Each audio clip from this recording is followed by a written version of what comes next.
Hello. I think we're okay. I think we're good. Yeah. I'll turn me up a bit. See what we get. A little bit more. 1, 2, 3. Alright, that'll do.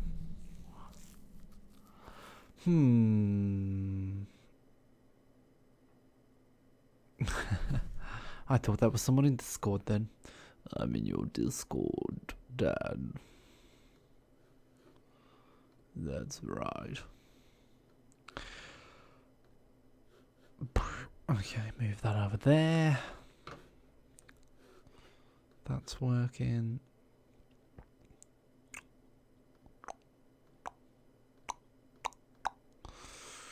Good. That's fine. All right. We are good to go. Feet are very cold. I'll just have to live with it. Duke is here. Hello, shh. No one knows what that's from, Duke. Stop trying to make it a thing. Stop trying to make hello sh happen. It's not going to happen. Forever His is back. Hello, Forever is His. This is the podcast tonight, Forever Is. So you're going to hear two other voices and we're going to just talk about video games. So no Skyrim, I'm afraid. But feel free to stick around. Right. Okay, here we go. Hello. Hello. How are you doing? I'm okay. How are you? I'm alright. I think I'm alright, you know what I'm saying?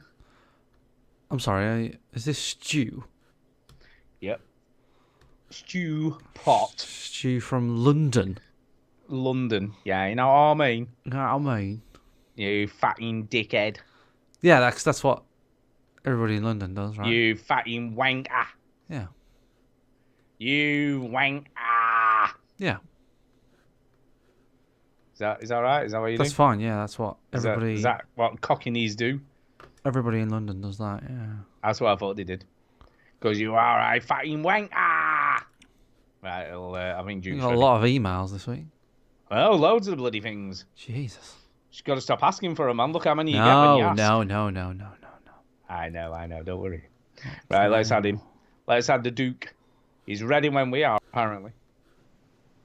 Or maybe he isn't. Maybe that's last week's message. Who knows? I'm adding him in anyway. I've just done it. Ouch! How are you doing? What's up? Sup? That's such a lovely thing to start the show. Welcome to the show, everybody. You alright, Duke? You're in a good mood then, Stu. Oh, he's in a good mood. Anyway, do your best Cockney accents. We've just been doing... Well, I've been doing Cockney accents. What's your best one? Go on, go. Go. Go. I'm very good at doing a Cockney accent. I can really get it going. If I really push myself, I can make it happen. What the hell was that? That was a good Cockney accent, wasn't it? No, I don't even know what that sounded like. What did that sound like, Chinny? You're good at accents. What is that? It sounded like Duke doing a Cockney accent. That's what it Did sounded it? like. No, that was not me doing a Cockney accent. That was a different kind of accent. No, crikey. That sounds better, I guess. That's Yes. closer. Oh, my brain hurts. Yeah. Hardy Yeah. Dan says he was born in London and he finds that offensive. I doubt you do, Dan. Yeah, I doubt you do. And even if you did, we don't care. We have a new viewer. Gives a shit. Forever His is watching us on YouTube. Forever his. It's on YouTube. She was watching me playing Skyrim, so say hello to. Say the sky. Hello. Forever. She likes Forever. She likes the games that that Duke likes, like elves and wizards and shit. And Shit. I think she likes JRPGs, which she might be looking forward to what you're gonna talk about, Stu. Not tonight. necessarily. Oh, maybe not. Okay. Oh dear, I'll keep my mouth shut. Maybe for the 5 minutes I can talk about it from the little I've played of it. But Okay. yes, I will talk about it. All right. Slightly, only slightly, very slightly. Well, Yeah. Are we ready? I don't know. Are we ready? Are you ready, Chinny? I think so. I don't even know what show this is. What show are we? Nobody cares. Who cares? Welcome yo to the veteran gamers. Stu, Chinny, and the fellas will tell you about every single game that you play in this week. News, reviews, and an indie pick. Stu's story time and Chinny's game breakers. Here comes Duke with the soundbite saying. Why do you always do this? Why do you always not shut up? It's the veteran gamers. It's the veteran gamers. It's the veteran gamers.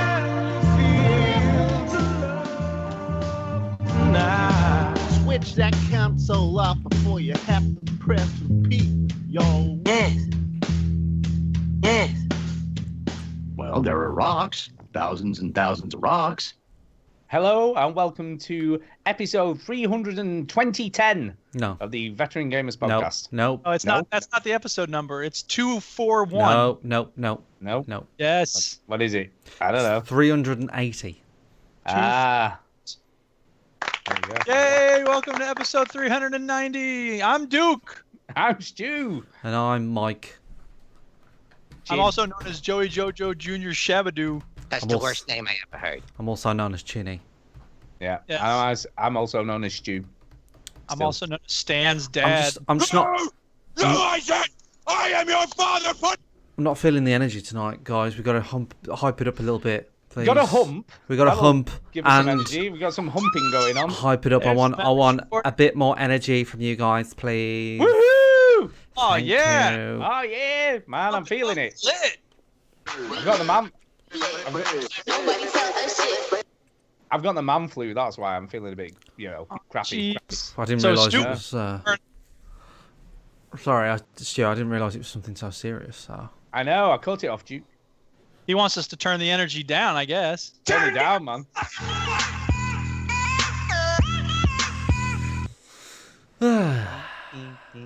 So how is everyone? Listeners, if this is your first time listening, first Yeah. of all, I'm very sorry. I don't know what happened. You accidentally downloaded the wrong show. You were looking for the overseas connection or something, and you ended up with this turd on your podcasting device.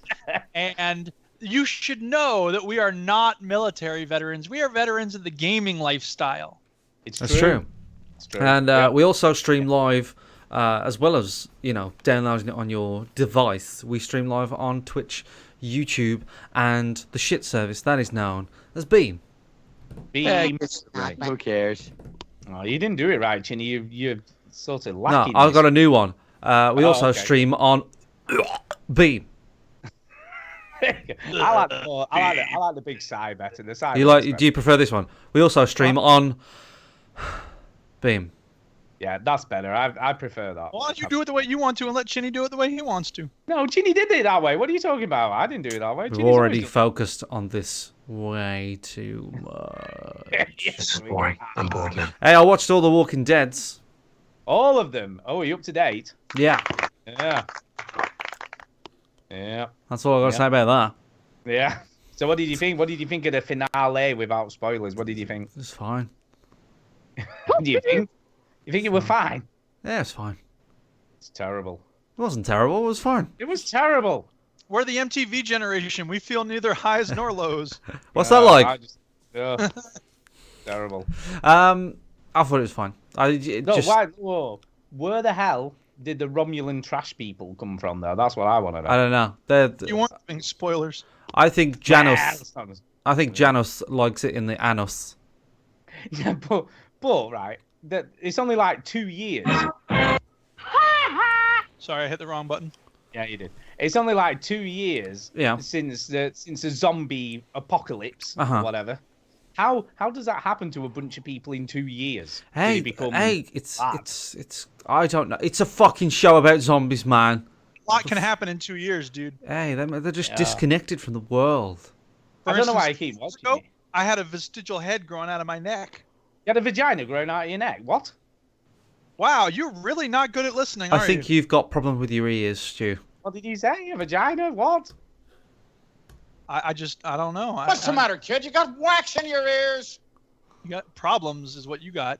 Yeah. Vestigial head. All right. Okay. Oh, I heard a V and a G sound in a vagina. Well, maybe it did. Look, I know how your mind works, Duke. Don't worry, listeners. If you're thinking, God, these sound effects, I can't take it. About a third of the way through the show, I will get distracted by other things, and the sound effects will wither away a little. They'll taper off. It'll be fine. They'll It'll be come fine. roaring back in the last section. Don't worry. They will. They will. I mean, maybe not. Sometimes I manage to keep it 100 the whole time, but I got papers to grade, so. Because it's the end of spring break, you know. Spring break. No, it's not spring break. For the last 3 days, I've been doing, grading papers and grading more papers and feeling the grains of sand of my spring break hourglass waft through my fingers. It's a very sad time. Oh, it sounds sad. It does sound sad. I feel sad now listening to you say it. Yes, and the Duchess make weird fake crying noises. I'm sure she is. I'm sure she's playing a very tiny violin for you right now. Yeah, exactly. Oh, you only had 20 days off. No, you want to watch a proper telly show, Chinny. That's what you want to do. Oh, you're going to tell me some bollocks that I'm not going to watch. I love when Stu was watching The Walking Dead, then it was a proper show. Yes, Now that he's watching it, he's on to something else. It's too popular. No, it's been rubbish for about 3 seasons, to be honest. Did you watch it for 3 more seasons, though? I know, that's the trouble. You just keep watching it even though you know it's crap. Morgan! The show. Yeah. Carl! Negan! Michonne! Yeah. Yeah. But, So yes. then. Better Call Saul Season 3 started this Oh, week. yeah. Yeah, I haven't watched Season 2 yet. Have you watched Season 1? Yeah. Ah, so good. I can't remember a thing about it. Yeah, it's slow. I must admit, Season 1 was slow. You're But slow. he does... Shut up. But... And this isn't a spoiler because it's been all over the adverts now. No. I have not seen season I 1, so don't. I haven't seen any adverts. Oh, for God's sake. Because you know why? I don't watch TV. Oh, yeah. So don't assume But anyway, here's that the I've... thing, right? No. This season, guess who's back? No. Back again. Yes, he's back. No. What? Don't say anything. Whatever it is you're saying, stop. You are hurting us with your words. Why do you always not shut up? What's the matter with you? And on top of that, tonight. No. Well, this isn't a spoiler or anything. You're the Merovingian from the Matrix movies. You're like, I just want to know things. It's not a spoiler. It's all over the billboards and adverts and everything. Oh my God, Stu! What part of I don't? I'm not going to tell you. I'm not going to tell you. For them. But anyway, The Leftovers is back on tonight as well, which I love that program. So good. Okay, you can spoil The Leftovers because no one cares. See? About Because you don't give a shit about The Leftovers. Gives a shit. But The Leftovers, final season as well. This is it, man. 3 seasons, job done. that. Oh no. Yeah. We watched a documentary film about North Korea, so there. Yeah. Wow, I bet that was exciting. Spoilers, they don't have a whole lot of freedom. No, they don't. But they also have an idiot in charge. It was a good movie. Eh? Do you not think? What? I said they also have an idiot in charge like in America. I love how you completely ignored what I said and you just wanted to make your point. I wanted to make my point. Well, I was making my point while you were making your point. I don't know. That's the way. We Good. said it at the same time. Yeah, exactly. Right. So, anyway, video games. Yeah. What's the game playing? This is the usual train wreck at the start of the show. You'd think we know what we're doing by now. I know, yeah, we've only been doing it for what, 9 years? Yeah. Who knew? Anyway, Duke, what have you been playing? Oh my God. I'm just looking at your list and there's no Rocket League on there. What the hell is happening? Well, I just take that as a granted, and if I don't have anything to say about it, then I don't bother. And I don't have anything to say about Rocket League because there's nothing special or interesting that happened. I've been playing with this person, Starla, and we've been having some good games, but there's nothing really to say about that.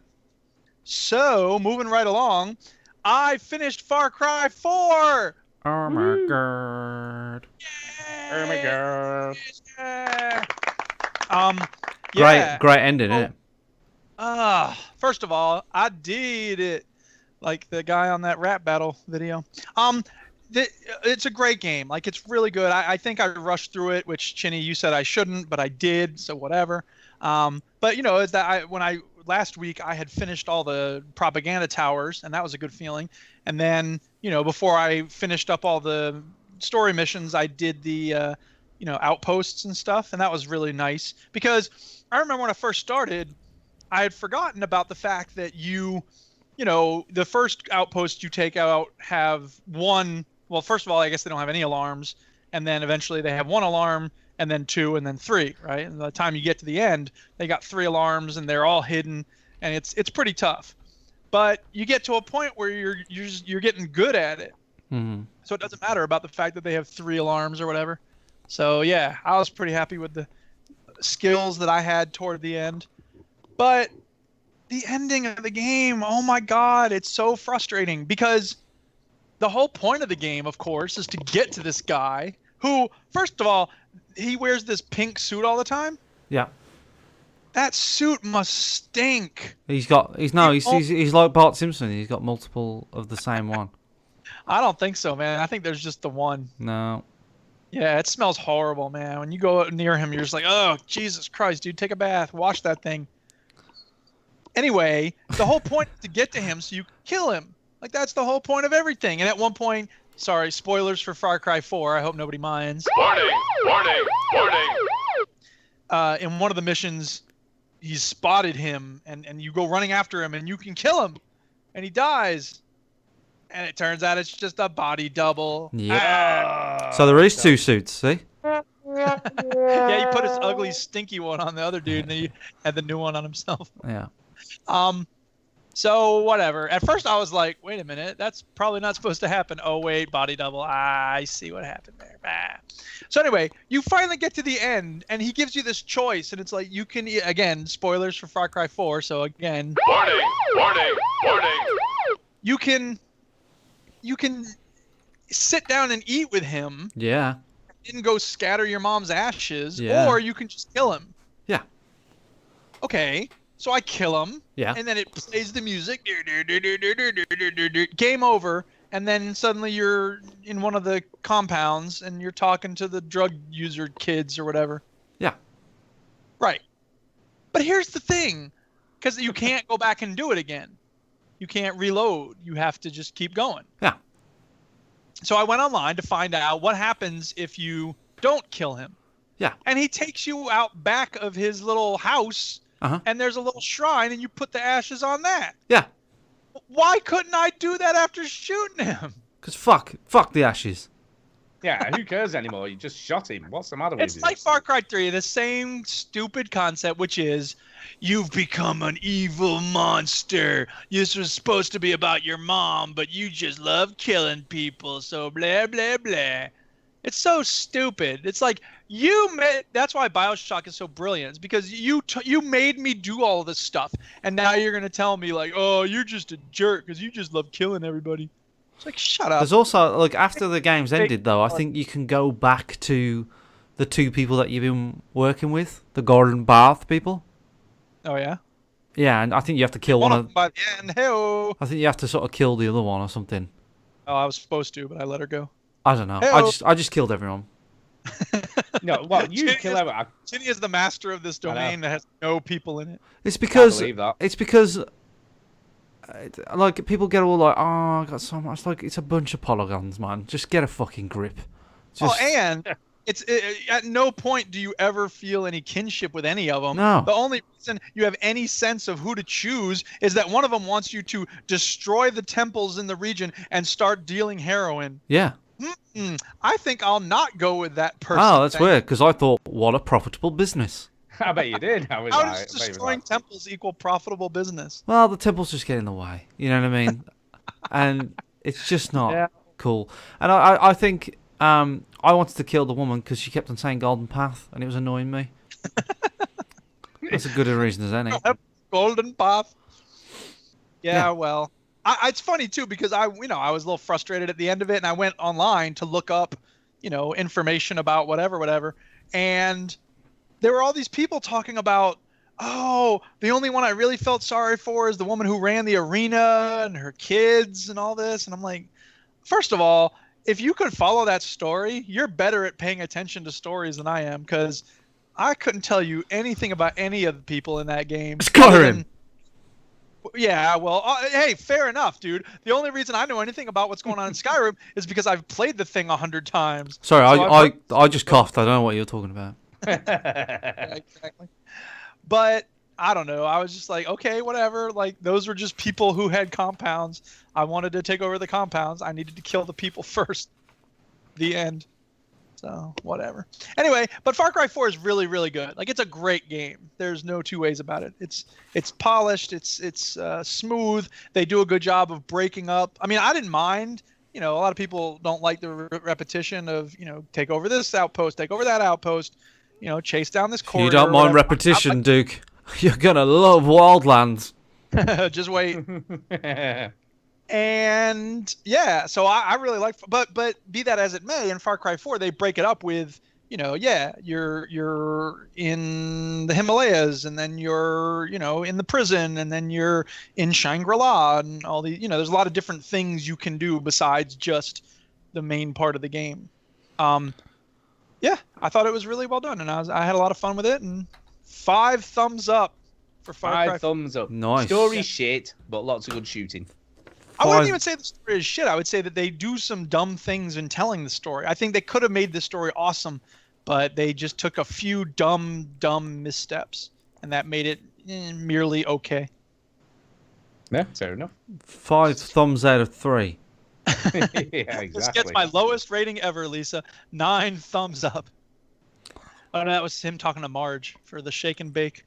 You used to like shake and bake. You used to put it in your coffee. Anyway, I bought 2 new games this week. Oh my god.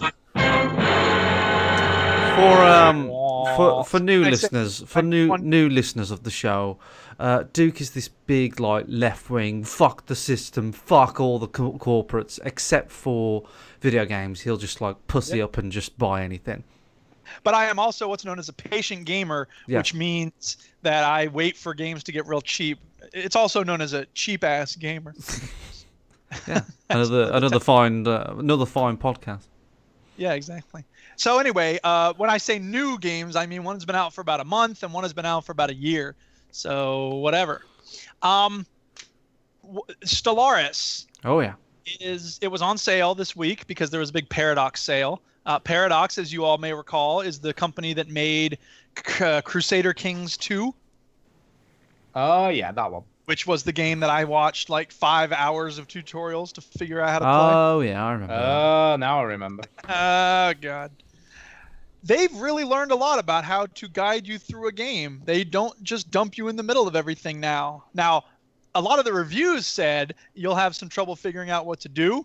So I went and found like a beginner's guide, and I watched it. It was only half an hour long, so right there. Only, Stu. Only half an hour. But I didn't even need that. Once you start playing, they must have added a tutorial. So you have this little AI robot show up and say, hello, I am your assistant. I will show you how to control this empire. So for those who don't know, Stellaris is it's basically like Crusader Kings 2, except it's in space. And so what is it? So it's a 4X strategy game. It's all real time. Oh god. So What does that even mean? What does 4X? So 4X means, I don't know what they stand for. It's like expand, extract, explore, and I don't know what the X is. X-rated. It looks like, I'll tell you what it looks like. It looks like the galactic map in Mass Effect all the time. Right, that's pretty much it, yeah. Oh, it's like the game is stuck in the map, and you're like, how do I get out the map? Where's the game? That is the game, fuckers. See you later. Glitched on me. But it's enormous. It's huge. Like the kid's head in So I Married an Axe Murderer. You start off on Earth or wherever your race begins, because there's like 10 races you can be. And there are so many things you can adjust. Like you start with a person who's the leader of your civilization, and you can adjust there. Like you can pick between like 3 leaders, and it's all randomly generated. So it could be someone who's good at getting like renown, or good at harvesting food, or good at, energy credits or whatever it is. And so whoever you recruit, you get a little advantage in that thing, and then however many ships you make can adjust your military prowess. But there's just a billion things to be keeping track of. Now, I know that sounds confusing and horrible for some people. Yes. I find it fascinating because it's so addictive, because it walks you through it. It's like, okay, you need to establish colonies on these places in order to get the minerals off of them, and you can use those minerals to make your planet better, and you can use the planet to then make more ships, and you can use the ships to explore all the different places. And it's just it all builds onto each other, and it takes you through it one step at a time, which I think was really, really good, because like I said, Crusader Kings 2 did not do that. So what's the point of the game? Just to fuck up everybody? Take over the whole galaxy. Take over the whole galaxy. So you're Hitler, space Hitler. Yeah. But here's the thing: you that's not the only way you can win. There are a lot of different, I don't know if y'all played Civilization lately, but it's the same basic concept as Civilization. Yeah, you can win the technology sort of win. Yeah, you can, or you can do like a I know what you mean. There's different ways to sort of conquer the world. Exactly. So that's the thing, is that I know that my first run through here is going to end in destruction, because I've already met up with some civilizations that are like, you better just not stand in our way, puny humans. And I'm just like, yeah, okay, we can learn a lot from each other. And they're leaving me alone for now, but I'm sure they're going to get mad and try to take over everything eventually. Because the thing I do badly, and this is why I've never been good at RTS games, is that I never prepare enough militarily. I'm always like, ooh, science, ooh, exploring, all right. And then, I have 5 ships with like 100 firepower each. And then here comes the civilization with 10,000 firepower. 10 fleets with 10,000 firepower each, and I'm like, okay, I give up. You win. The end. Yeah, what you need is a mother of all bombs. That's what you need. Yeah, exactly. Oh god, I'm getting started on that. You'd be sorted if you had one of those. Anyway, the point is, it's really well done. It's very engrossing and addictive. It does a really good job of, just making you feel like you're having an impact without making it feeling overwhelming. And here's the other thing: at a certain point in the game, you can sort of you keep colonizing different planets. At a certain point, you can say, hey, you're going to be an autonomous group now. These 2 planets work together amongst yourselves. You're still part of our federation, but I don't have to micromanage everything happening on your planets or your systems, and you can keep expanding and exploring on your own. And so it really is the sort of delegative power of the structure, just saying, you know what, you go and do your own thing. Here's your priorities, but I don't have to deal with every little thing on there, which is cool. I really like that. So that's a nice little feature of the game. So you bought this game. How much was it, Duke? It was, I want to say like $20 because it was on sale. You happy with your purchase? Do you think? I'm very happy. Yeah. It's very, very good. Now, the question is, like, does it have the staying power? With Crusader Kings, it kind of felt like there were a few scenarios that really worked for me, and a lot of them did not, because a lot of them were more challenging, and I found the easiest scenarios already challenging enough. But one of the reasons for that is because in Crusader Kings, you had so many limits on your power. Strange as it may seem, we think of kings as being, totally in control of everything. But, for instance, in Crusader Kings 2, you had to have what's called a casus belli, a reason to go to war against someone else. And it could take a while to come up with those. But with this game, there's none of that. I hate those aliens. Let's destroy them. Okay, go get them. Sweet. The way it worked, yeah. So Chinny's warming to it now. Yeah. I don't like the color of your planet. I'm gonna shoot you all up. I'm gonna kill your ass. It's really not about that. I mean, you can do that, but most of the game is not combat. Most of the game is getting ready for combat, and then when it needs to happen, it can happen. And the scale of it is really impressive too, because you start out, like you said, looking at the map, and you have like these little bars that represent your ships. And so when you send it out, say you send a science ship out to explore a solar system. Yeah. It's going from planet to planet and sort of, scanning each of them. And when it comes to an anomaly, there's something you need to investigate, you can tell it, hey, okay, go investigate. Or if the science captain on that ship isn't strong enough, you switch them out for a different science captain or whatever. What if that anomaly is like an alien race that will fuck them up? Well, you hope it's not that, but you do hope it is an alien race so you can fuck them up. Because that's the sweet spot right there. Ka-ching! I thought this was a science ship. I didn't think it was like a fuck 'em well, up you ship. take your science ship out and you send in the military fleet. Okay. Mess them up. But the point is, with you tell it to scan the anomaly or whatever, and it does. And if you zoom in on it, like it's got a good graphics for a ship that's like, hologram, scanning the beam with everything. And like the graphics are really good, but you don't realize they're there until you go zooming way in. So you can look at it at whatever scale you want. You can watch the battles happen in real time, or you can just speed it up and be like, just tell me the outcome. It really is. It's adaptive. It lets you play how you want, which I really like.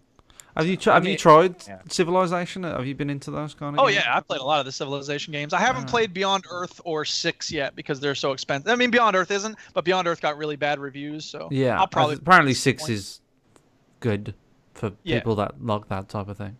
Right. So I'll play 6 at some point, but right now it's not cheap enough. So no, I don't know. I don't know why I don't care about this game. I like space and shit. Well, because a lot of it's bookkeeping, probably. Yeah, I mean, but I like cities, and I like Roller Coaster Tycoon, and I don't know. You like Halo Wars, and there's some similarities. Halo Wars, I don't know. It just kind of looks boring.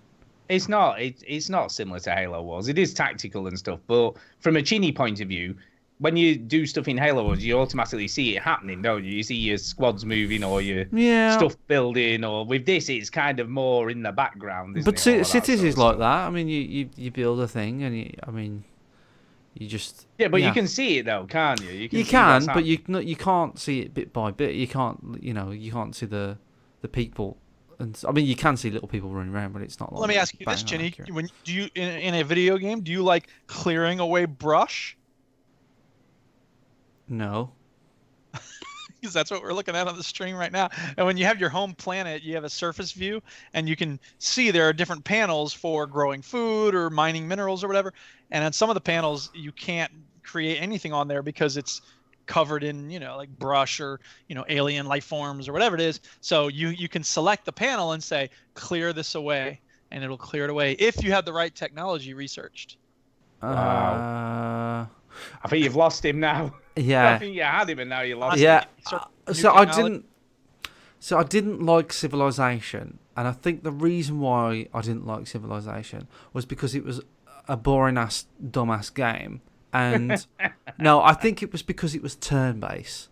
And it's slow, isn't it? It's not. It's slow, but it was turn-based. It was just like, I don't know what the fuck's going. Like, why have I got to take turn? Why is Gandhi in the game? I don't know what's going on.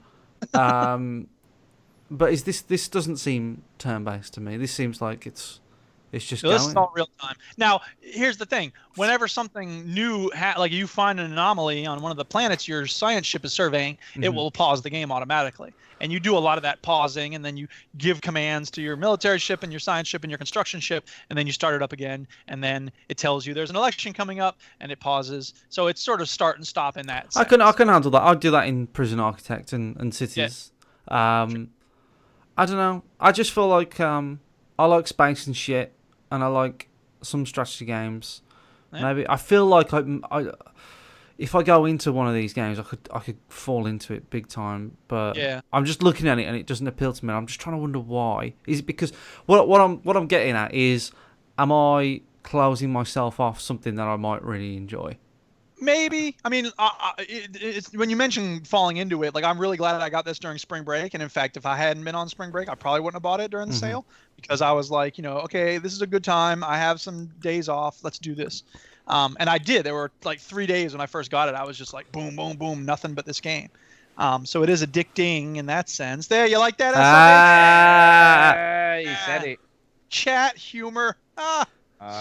If you want to understand that kind of humor, why don't you listen live at 9 p.m. GMT? I must admit, I do see the word addicting a hell of a lot more these days. It seems to be written a lot. Well, speaking of reading things, this game has a lot of reading, and that may be. And I'm gone. Goodbye. Yeah, lost him again. But there's also a little bit of maths. You have to. And I'm gone.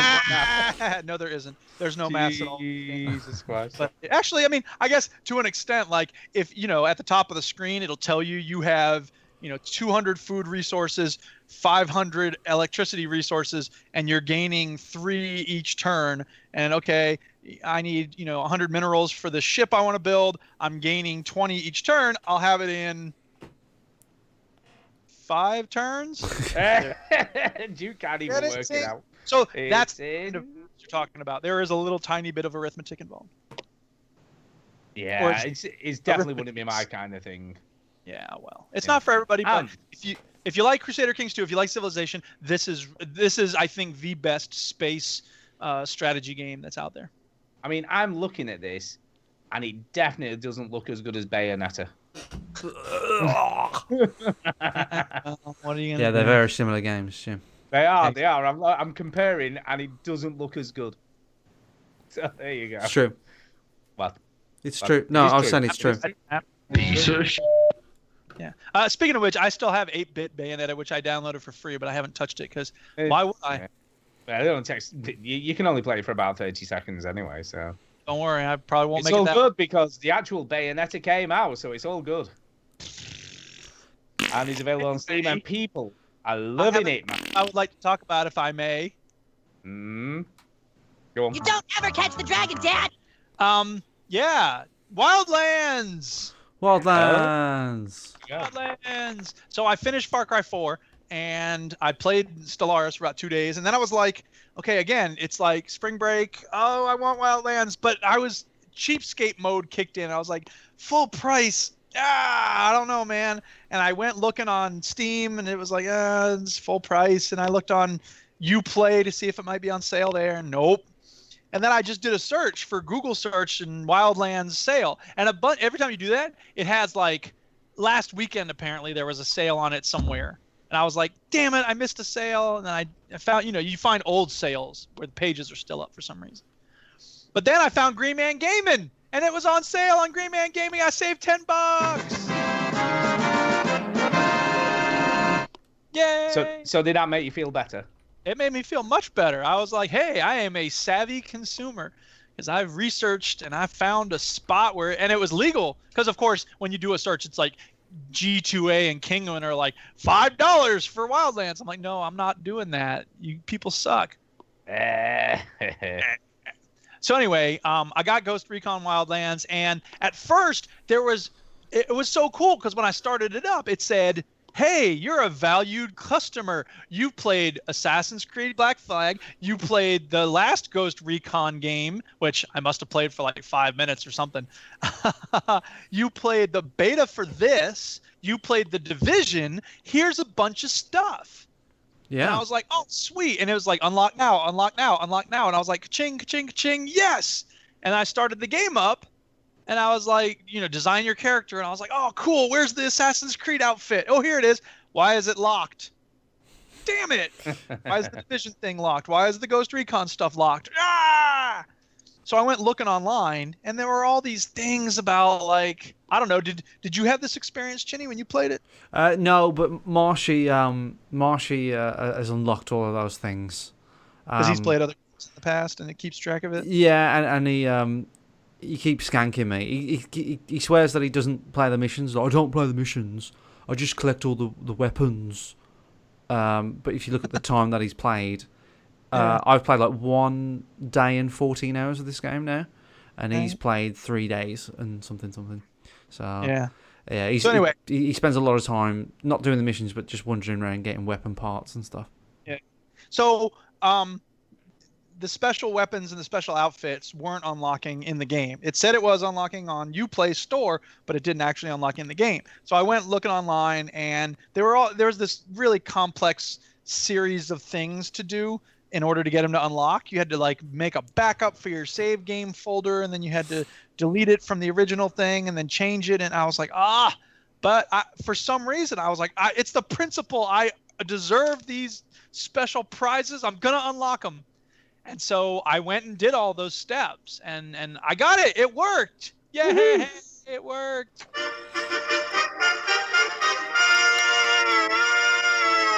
So I wore the Division outfit for like 1 mission, and it looked so stupid. I'm like, there's no reason anyone would dress like this in Bolivia. It didn't fit in. Is that what you're saying? I put the Assassin's Creed outfit on, and it was just so stupid looking. Yeah. I mean, it was cool, but it was also like, again, it did not fit. It looked stupid. So I went back to my, checkered red shirt and cool haircut. My haircut, so I have the mohawk, which is like half her head is shaved and the other half is like combed over to the side. It just looks so cool. I don't want to put a hat on. And there's some cool hats in the game. So I'm sporting a cool hat on the stream now. I'm wearing a little cowgirl hat thing. Let me ask you this, Duke. Yes. How long did you spend to unlock your stuff? I probably spent about an hour. Ooh. So you spent an hour and then you went, this looks stupid. I know, yeah. Pretty much. But there was a really cool An assault hour. from the Ghost Recon game in the past, and I've been using that like solid. Every time I find a new weapon piece, I'm like, it's not as good as the Ghost Recon gun. I'll keep using that. So it was worthwhile. Then. The only thing it doesn't have is you can't use the what do you call it? Grenade launcher on that assault rifle. I wish I could use the grenade launcher is so useful. I'm sure it is. I would never know because I don't. When you see a helicopter, put-junk. See, that's exactly what I need it for. Because when I see helicopters, what can I do? I can get out the binoculars. I can find the pilot, and I'd be like, "Hey, someone shoot the pilot!"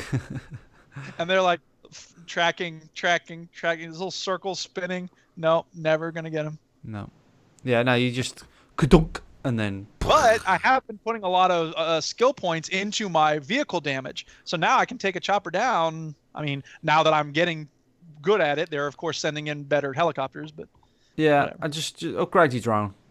It's the best. Yeah, I should do that, and I should use a gun with a grenade launcher. I think it would be a lot of fun. EMP is very useful. Are you playing? Oh, Yeah. sorry, I was just going to ask, are you playing on your own, or have you played with anyone random, or? I think I've realized that I'm just like a lone person. I'm a lone wolf when it comes to these games. Like I don't think I would get on with having other people. Because even I realized this when I started playing it. You get in a car, you start up a helicopter, and your squad mates will jump on, right? They'll get in the car or they'll hop on the side of the helicopter. And at one point, I was like, you know what? Fuck you guys. I'm going. I don't even care about you. I want to get moving. I don't want to wait around for you. So I took off. And of course, I don't know if it happens when you play with co-op as well. I assume so, Chinny. The guys will just teleport onto your helicopter. No. Far enough away? That doesn't happen. Not co-op people, but the AI, they don't do that? When you play, it's just me and Marsh. That's it. There's only two of you. Oh, you don't get two AI people? You don't get four now. Oh, man, that's a bummer. That's fine. Well, me and Marsh are very happy. And sometimes Stepchild will join in. It's 3. Yeah. See, I don't know. Maybe I should be more open to it. But like even Rocket League, like this person I've been playing with, like they'll show up and they'll just be like, "Oh, okay, let's play unranked," and I'm like, "I don't want to play ranked." And it's just like that loss of control. I'm such a control freak. That it's just I'm happy to sort of let Marsh sort of guide us through because all we're doing is we just go into the nearest thing and then every now and again we'll do a mission. And then we'll just see a skill point, and then we'll get that, or we'll get a weapon thing, and then we'll do another mission. And it's the whole game is fucking going to a place, sending your drone up, marking people, killing them, getting a thing, and then doing it all again. That's the game. And it's so good. It's so well done. I'm loving it. Yeah. Well, do it for fucking 38 hours and see if you fucking love it. You're joking. You can love it. That's repetition. I am into it, but I've been playing it a lot, and I'm still loving it just as much as the first time I did it, because I know you get down on it for like being the same thing over and over again. I'm just like, whatever. I want it times 100. Yeah, I don't know.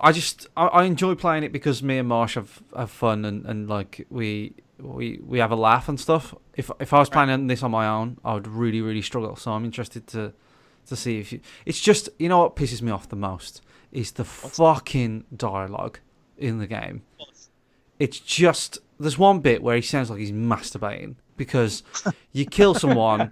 They call the enemy tangos, right? Tango down, or I spotted a couple tangos, right? And then there's one where it goes, oh, tango...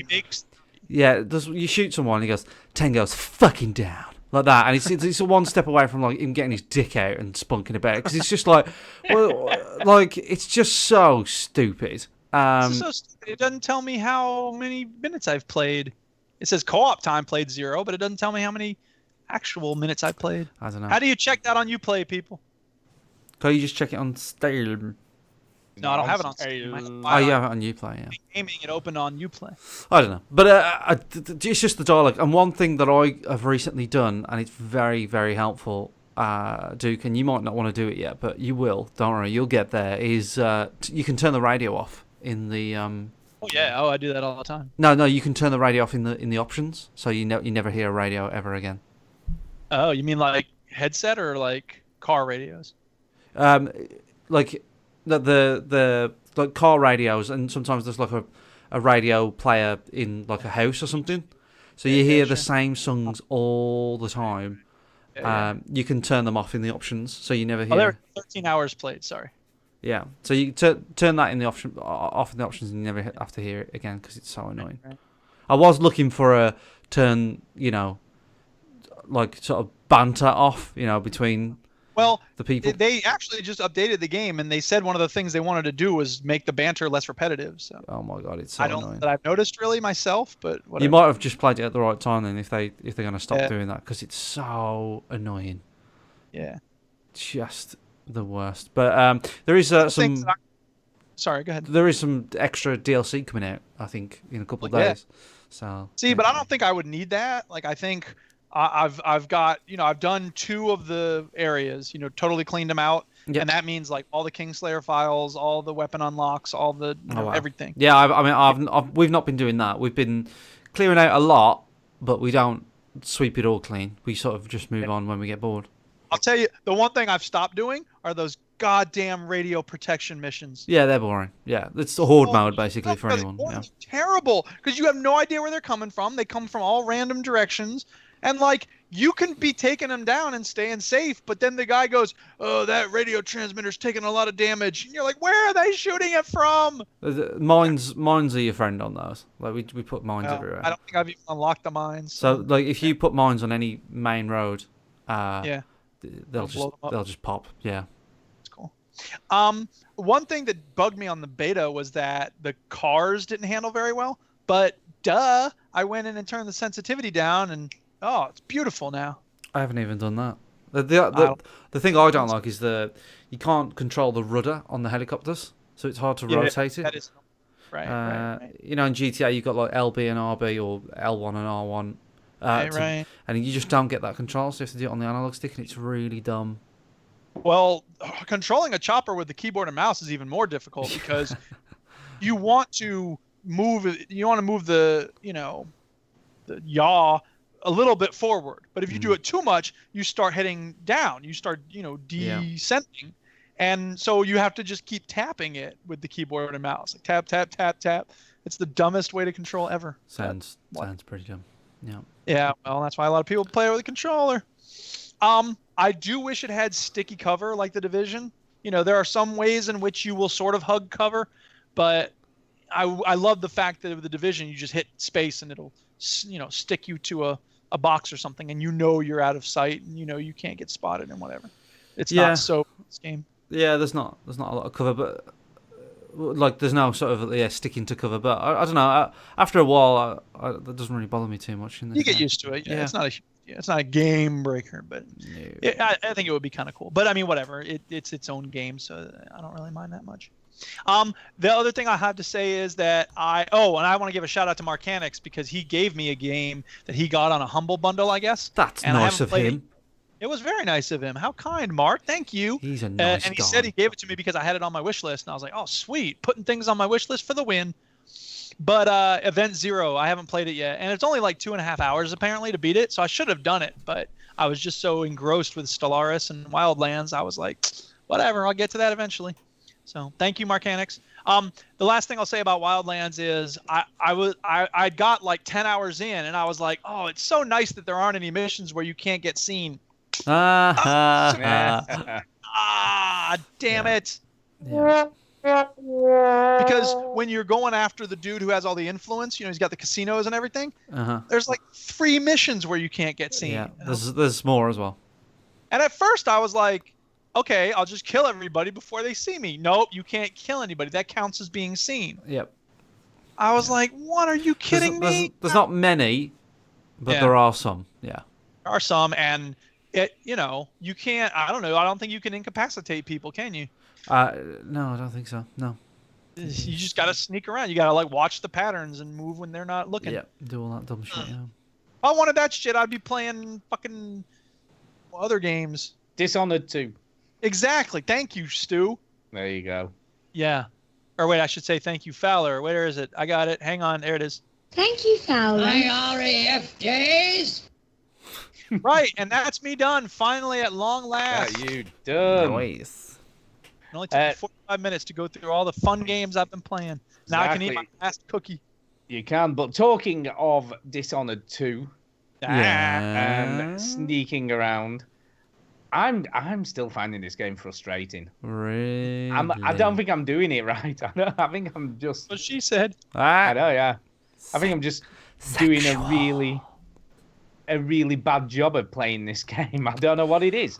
Yeah, I think that's usual with these types of games. It really sucks. These are the type of games where you play them and you slip up and you feel like you've messed it. You've not done it correctly. I'm and with Dishonored, there's so many different options. You feel like if you do one way, but then you spot another way and you think that's the way I should have done it. Why didn't I do it like that?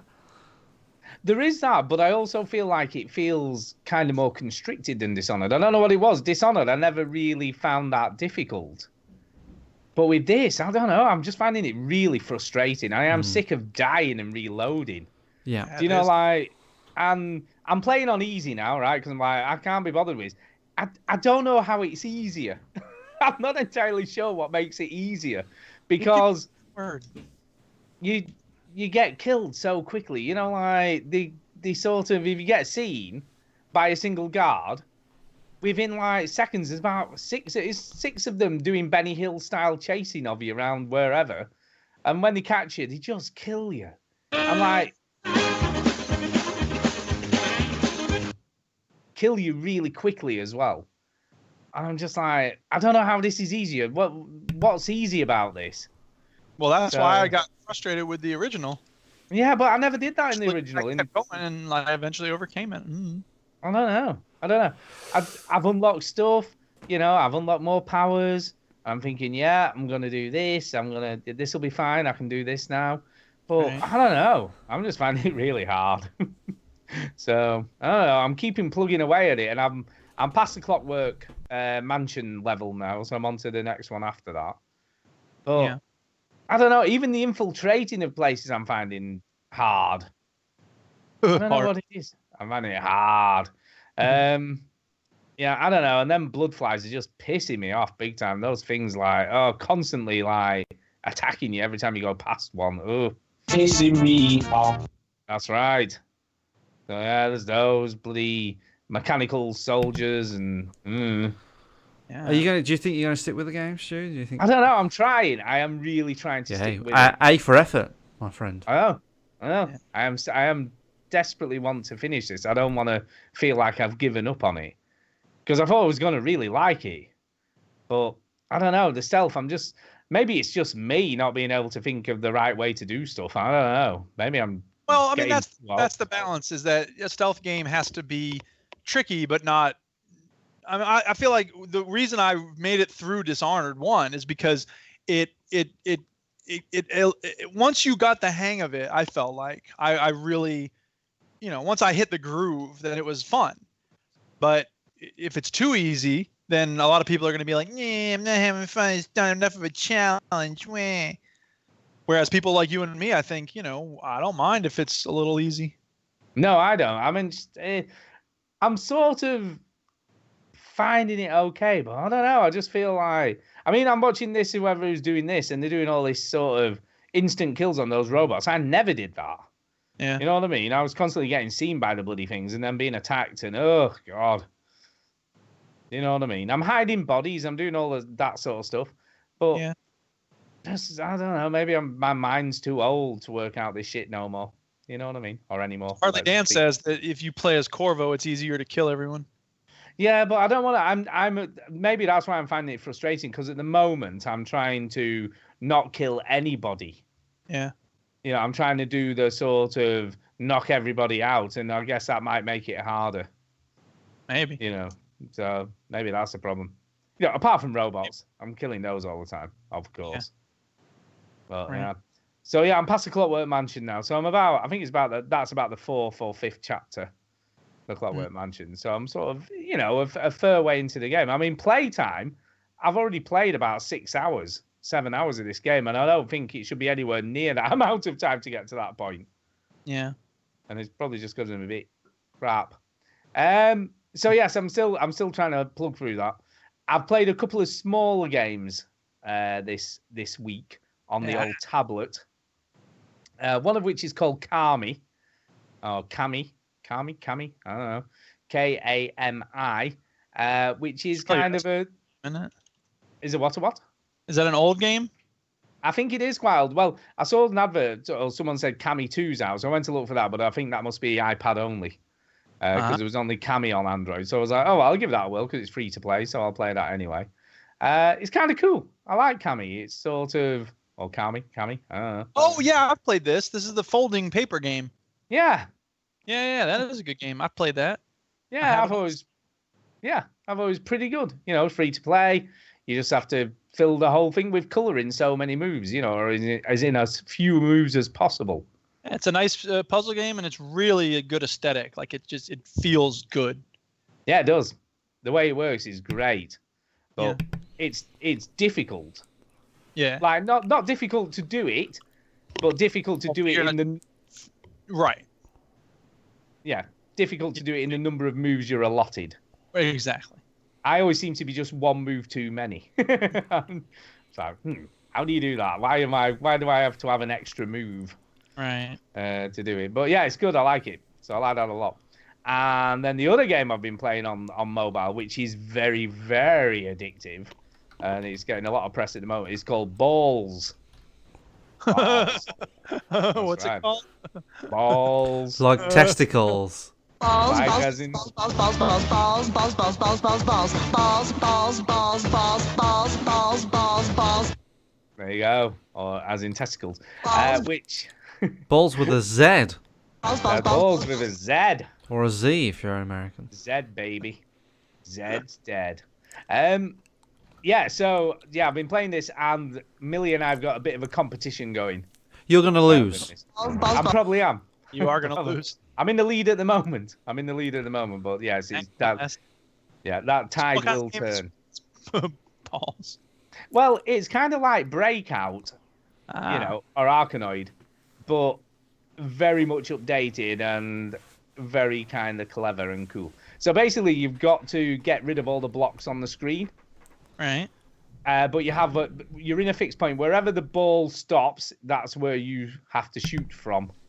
Okay. Now, there are also extra balls, so you've got to pick up all as many extra balls as possible.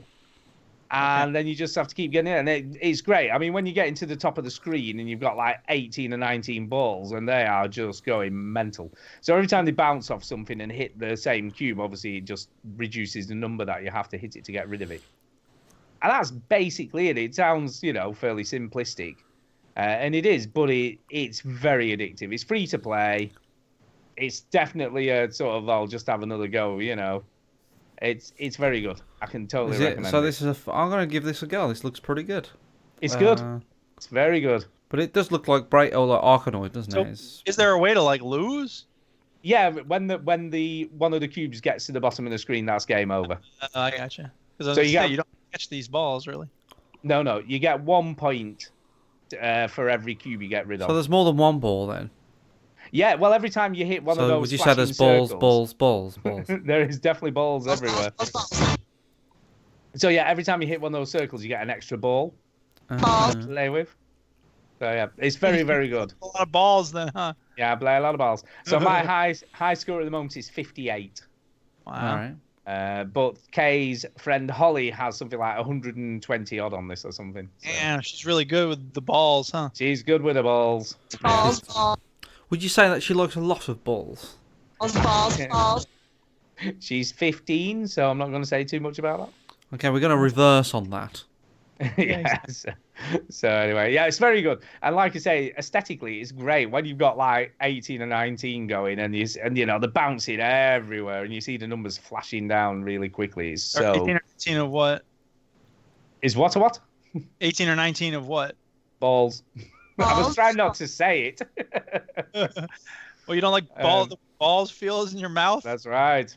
It's very, it's very satisfying anyway. So Yeah. So it's good. Yeah, give it a whirl. I mean, it's free to play, so there's no reason not to. You know, there are adverts obviously which can be a bit annoying, but it's very, very good. So I can totally recommend that. And then on what day was it? I think it was Thursday. Thursday. We went into town.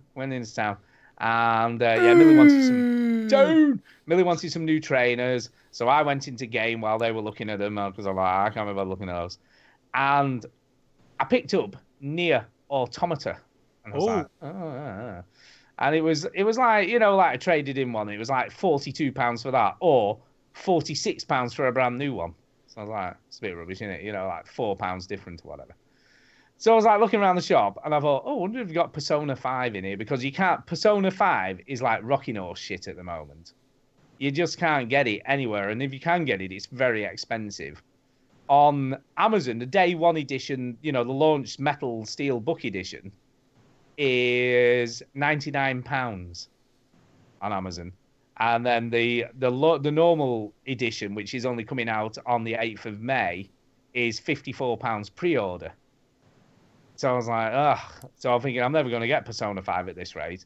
Even though I said I wasn't going to get another Mahuzif game. And then I went into game, and they had it, the launch day edition, the Metal Steelbook one, for £49.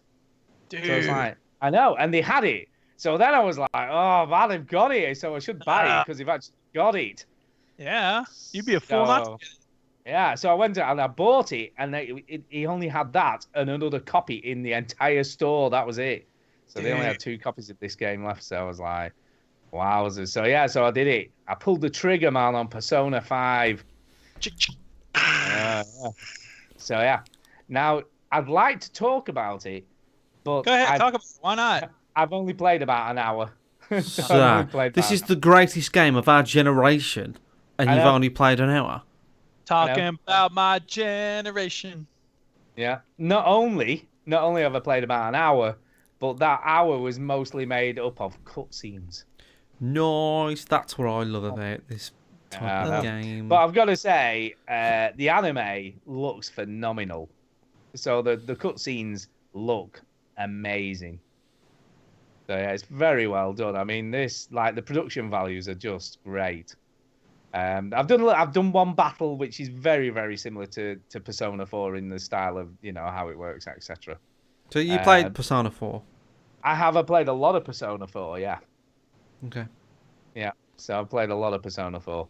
It is turn-based, so it is very traditional JRPG stuff, which isn't really my cup of tea. You know, I'm not a massive turn-based combat fan, but I kind of like it. I kind of enjoyed Persona 4 and sort of got into the rhythm of the battles and how they all worked. So yeah, I did kind of enjoy that. And I'd like to say, aesthetically, I like this. I like the setup. I like, you know, the backstory of the main character. It is pretty cool. And how this is sort of all looking. Obviously, voice acting is great. Yeah, so I'm guessing it's going to be pretty good. It does the usual thing, which is kind of funny about, you know, JRPGs, where there is spoken dialogue, cutscenes, etc. But then they will do that bit where they just say a bit of a phrase, but obviously the text is, the text is way more than what they've said. Yeah.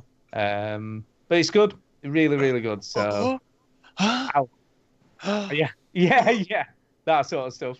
Yeah, there is. But yes, I will report more on when I've sort of really got into it. So why haven't you played a lot of this then? I haven't had time. I've just been working a lot this week, so I haven't had balls so much. I know, yeah, I've been playing with my balls. Yeah, I know, yeah. Antonio was saying he wants a woman that's 75 to 100 hours long. So yeah, I realise that. And what's cool though, it's another really good one for playing remotely on the Vita. Because it doesn't use the triggers, it's mainly all the face buttons, so that it'll work quite well with that. So yeah, I will report back when I've played more, but like I say, I've really just played the intro and sort of the opening scenes. So yeah, I'm guessing I'm gonna like it because, like I say, I like Japanese stuff. not too keen, like you say, on the old JRPGs, as far as combat goes, but I should be fine. So that's it. For me. I haven't played anything else, so over to you, Chinny. Sorry, what was your best score on Ballz? 58, I think it was. No, I just got 20. You already beaten that, have you? Nah, I just got 27. I just had a quick go. Yeah. It's a good game, that Ballz. I like that. Good. Ballz. And Persona 5 sounded great. Anyway, so I was paying attention. I honestly. So, yeah, Wildlands is obviously a game that I've been playing quite a lot of. I won't speak too much of it because Duke has already talked about it. Other than just getting a bit bored of it because, I don't know, you just keep fucking doing the same thing. So, it's alright. I've also, talking about games that I'm getting bored of, I've also been playing Skyrim. How dare you, sir? How dare I? So I'll give you, here's my piece of paper with what I've been doing in Skyrim. So I did some stuff for the companions. I got a fragment. I don't know. I got my head chopped off. Yeah. I got my head chopped off. Don't know How'd why. that happen? I just when you got low health and then an animation kicks in. Oh right, yeah. And then my head chopped off. Wow, that look cool. I lost Lydia, and I sort of got bored of reloading the game trying to find her. So I thought, fuck her, like who cares? She's an idiot anyway. So I thought, all right, I'm gonna find a new follower. So I met a lady called Mjoll. Mjoll, the lioness. No, spell her name, please. Mjoll. Mjoll. So that's Mjoll. Yeah, I'm with you, Chinny, on this. It's not Mjoll, it's Mjoll. Mjoll. So Mjoll. She says, look, I would love to fight with you, but I don't really have a great sword. Can you get my sword? Grim Sever was taken from me in a Dwemer ruin. That's right. So I went and got the sword. It was a piece of piss. I don't know why she was worried. Yeah, we gotta fight that Dwemer thing, man. Those big Dwemer things just go down in about 5 arrows now, like they're a piece of piss. Wow. You're just so horizontal. Yeah, my archery is about 89 now, so I'm getting there with that. Nice. So I went back to Mjoll and I went, yo, here's your sword, come on, follow me. And she did. And then I noticed that I didn't have an achievement to sort of get the Thieves Guild back to what it was and all this shit. Yeah. So I thought I'd do a lot of those quests, but like I read up, you've got to do like the special quests. Yeah. And to do the special quests, you've got to do the little ones, like, the numbers and the fucking, I don't know, all the like, sort of shitty, grindy quests. Yeah. And they're really boring. So I immediately stopped doing that because I wanted to keep my sanity in check, so I didn't want to do any more of that. So I went into the Baird College because I had to pickpocket from someone. And his pickpocketing basically just luck. Duke. You know what? I've never really done a lot of pickpocketing, so I can't give you any advice about it. Amazing that you played 5,000 hours of this game. No, and you don't know. no. Duke does the right thing unless he's taking over galaxies. Yeah. Anyway. No, that's not always, because I'm in the Thieves Guild, and that's stealing from people. I don't know. Whatever. So I pickpocketed somebody, and then somebody says, "Oh, do you want to join the Bard?" And I went, "Well, I'm kind of locked into this conversation now, so I might as well." And then we need a verse for a poem. I went, "Fucking hell, how boring!" Yeah, old Elof's Eddie. Yes. So I went and got this verse, and then he says, "Oh, it's all a bit bollocks, so we're gonna make it up." I went, "All right." So I just went and got that for no reason. Then you could have just made it up, right? He went, yeah, great. So then I went to some place like a Dark Tower or something. It's by Riften. The Dark Tower by Riften. Yeah, it's like they're saying, "Oh, there's like some weird shit going on there." Everybody keeps talking about it when you walk around Riften. Since the start of the game, everybody's been going, "Oh, watch out for that fucking terror. It's got like some dodgy shit going on. Anyway, I went over there and there's a woman called Illa, or Ilya, and she was all like, "Oh, can you help me kill my mom?" I went, "Yeah, fine." Oh yeah, absolutely. Because her mom was involved in some nasty stuff.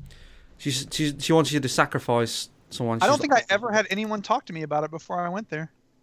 Yeah, they were saying that's how I found out it was there. There's like some dark shit is happening in that tower. All right, so I went over there and she went, "I've just met you. Hello, can you kill my mom for me?" I went, "Yeah, fine, no worries, no problem. Show me the way." Why you do? Never ask. Yeah, I'll kill your dad as Where well. is she? Point me towards your dad, like fuck him. Kids, babies. Yeah, doesn't matter, I'll anyone kill them doesn't. all. I'm not fussed. And she went, "Oh, because she wants to kill humans. Look, I've killed about 7 on the way here. Look, really, you're gonna judge your mom?" Don't be so hard on your mom. Yeah, she sounds like a go-getter. don't know To be honest, shit. in fact, I might recruit her as a follower. She sounds like a fucking leader. Look, I downloaded Ballz as well. I just want y'all to know I fucking suck at this game. Sorry, go on, Chinny. Anyway, carry on. Anyway, I finally spot him, and then I kill her mom, and that's where I am. Yeah. I'm getting bored of the game, Duke. Sorry. Bored. Finish the story for God's sake. Just Yeah, get it over with. I'm debating. I know. I feel like I want to play more of it, because of the OCD in me, and I wouldn't say. Look, I wouldn't say again. I'm not. It's not that I don't enjoy it. It's just I feel like I'm just. I just play it because it's fucking there, and I have to play it. And I've got the DLC. I started one of the DLCs. Oh, and it's just, the only thing is, right? Everybody who finds out I'm playing Skyrim always says, "Oh, have you done this? Have you done this? Oh, it's brilliant, isn't it?" And I'm just not getting it. Oh, it's not. I'm not loving it. It's just I just don't get it. Like I know. I mean, it sounds like you can tell that the people that made this made Fallout. You can hear it. You can see it. Right? I know. The stings, the way the music sounds, everything is like this is the same people. Wait, Sting is in this game? Well, the musical sting where you walk into a place, you can tell that whoever made that song or sting or whatever made something in Fallout. Like it's the sister of Fallout, right? I get it, but I just don't like this world at all. I just get bored of it all the time. Like and it feels like Pilch came into the stream and he says, "Every time I watch you play in this, it looks like you're doing the same thing." You know why? Because I am. Because it's just wandering round a fucking dungeon, going, "Oh, here we go. Kill these. I don't know. Grab this." Yeah, I don't know. I did some quests for some people who were getting married. Yeah. I did that as well, and I went up to the Temple of Mara. Yeah, Temple of Mara, and I went, "Yo, I want to like marry a woman or something. How do I do that?" And he was like, "Oh, lioness. Yeah, you gotta help with all these marriage things." And why? Why? All right, fine. And it says, then there's one quest you got to go over. You just talk to people. You just fucking Dr. Phil or whatever, you know. Marriage guidance counselor. You go over to the person and he says, "Oh, I'm not good enough for her." "Yeah, you are." And you go over to her and she's like, "Oh, I don't know, if I go with him, my dad will be pissed." And go, "Fuck it." And that's it. I'm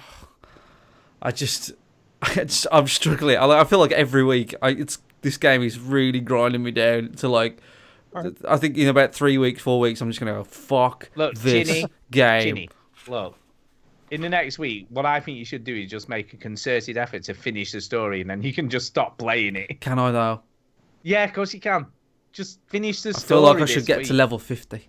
No, you see, you're falling into the trap. Look, you're saying you're not enjoying it. Why would you want to keep on grinding if you're not enjoying it? Don't know. Exactly. Just finish the story. That's just who he is. I know. Just finish the story and get it out of the way. I'm not enjoying Wildlands. I'm not enjoying Skyrim. So every time I play a video game, I'm just not enjoying myself. Because I have to. No, it's bad if you're forcing yourself to play it. It is a little bit. I'm playing it because I really want to try and like it. Yeah, but how Tried. many hours? Played it enough to. Yeah, how have- many hours, man? You've I'm given it a I'm 59 hours in. Yeah, I think you've played enough to know whether you like it or not. Yeah. Yeah, Yeah, you don't but owe I don't think you're ever gonna like it. Just finish the story. Hardly Dan said I should take a break from it and come back. Yeah, but no, I just think finish the story and get it off your list. Because how long will it take you to finish the story from where you are now, really? Duke. Probably not long. I'd say 2 hours. Wow. There you go. Get it finished. And then What if you about the wanna still DLC? Wander around. Well, DLC would be another 5 hours each, probably. Fucking. Yeah. But the thing is, Chinny, the Are thing you is, bothered? right? I mean, Yeah. Are you that bothered? Yeah. Right. Well, here's the thing, right? Finish the story, right? Yeah. And Yeah, then no. we Apparently, if you finish the story, spoilers, but the dragons don't come back. Yeah, but he keeps on going though, doesn't he? But like that's You can that's keep apparently playing. important to one of the DLCs. I don't know what's going on. Ugh. Just finish the story. Just finish it, man. You're Okay. depressing me. You're depressing me, man. Jesus Christ. Right. Okay. But this time next week, I will finish the story. How about that? Finish the story, yes. Just get it out of the way and then you can play something else. Yeah. Everybody Wow. in the chat saying just finish the story and then come back. Yeah, If you exactly. feel like coming back to it. So maybe I'll finish the story and then I'll just if I feel like I'll do the other two things some other time. Yes, do that. God. Fuck this game. Exactly. I'm sorry, Duke. I really no, you don't have to apologize to me. I mean, look, if you didn't give it a fair shake, then I'd be like, yeah, how dare you? You know, what the hell is your problem? But you've given it more than a fair shake, so whatever. I just don't Yeah, get 50 hours is a first shake. Yeah, it's all good. it. I just Good. don't get it. And the map is just bollocks. And Jank, man. and M Joel. Okay, this is my last thing about Skyrim. Oh, M Joel. Joel. She talks more than Lydia. She just goes, no. "Oh, I I've been remember singing when Snorlax since I was a wee lass." when I was a wee lass and I fucking me fucking daddy fucking took me to the fuck. Shut up. Just stop talking. And then I went back home and Lydia's there and it was all awkward and shit. That is funny. So I think I Right. might just Fustradar M Joel off a cliff Yeah. and then get Plus Lydia with back. RM Joel, finish the story, and then fuck this game off. Yeah. You know, just get rid of it, man. You get on to the real winner, The Witcher 3. No, do you know what? When he was talking about that massive conversation he had at the wedding, I'm thinking, yeah, Yeah, exactly. And he had that in The Witcher 3. Yeah, exactly. No, he'll not be doing that straight away. I'm thinking he'll try something shorter, will you not? I've still got cities. Like I started that now, so I'll probably give that a bit more of my time after Skyrim. And then I'll probably play. I don't know. I got Recore, which I quite fancy, which is just a sort of like, shooting shit. I'm playing games that I don't know, but Skyrim doesn't. I don't know. It's like I'm wandering around doing nothing, whereas I feel like I need a game where it's just action.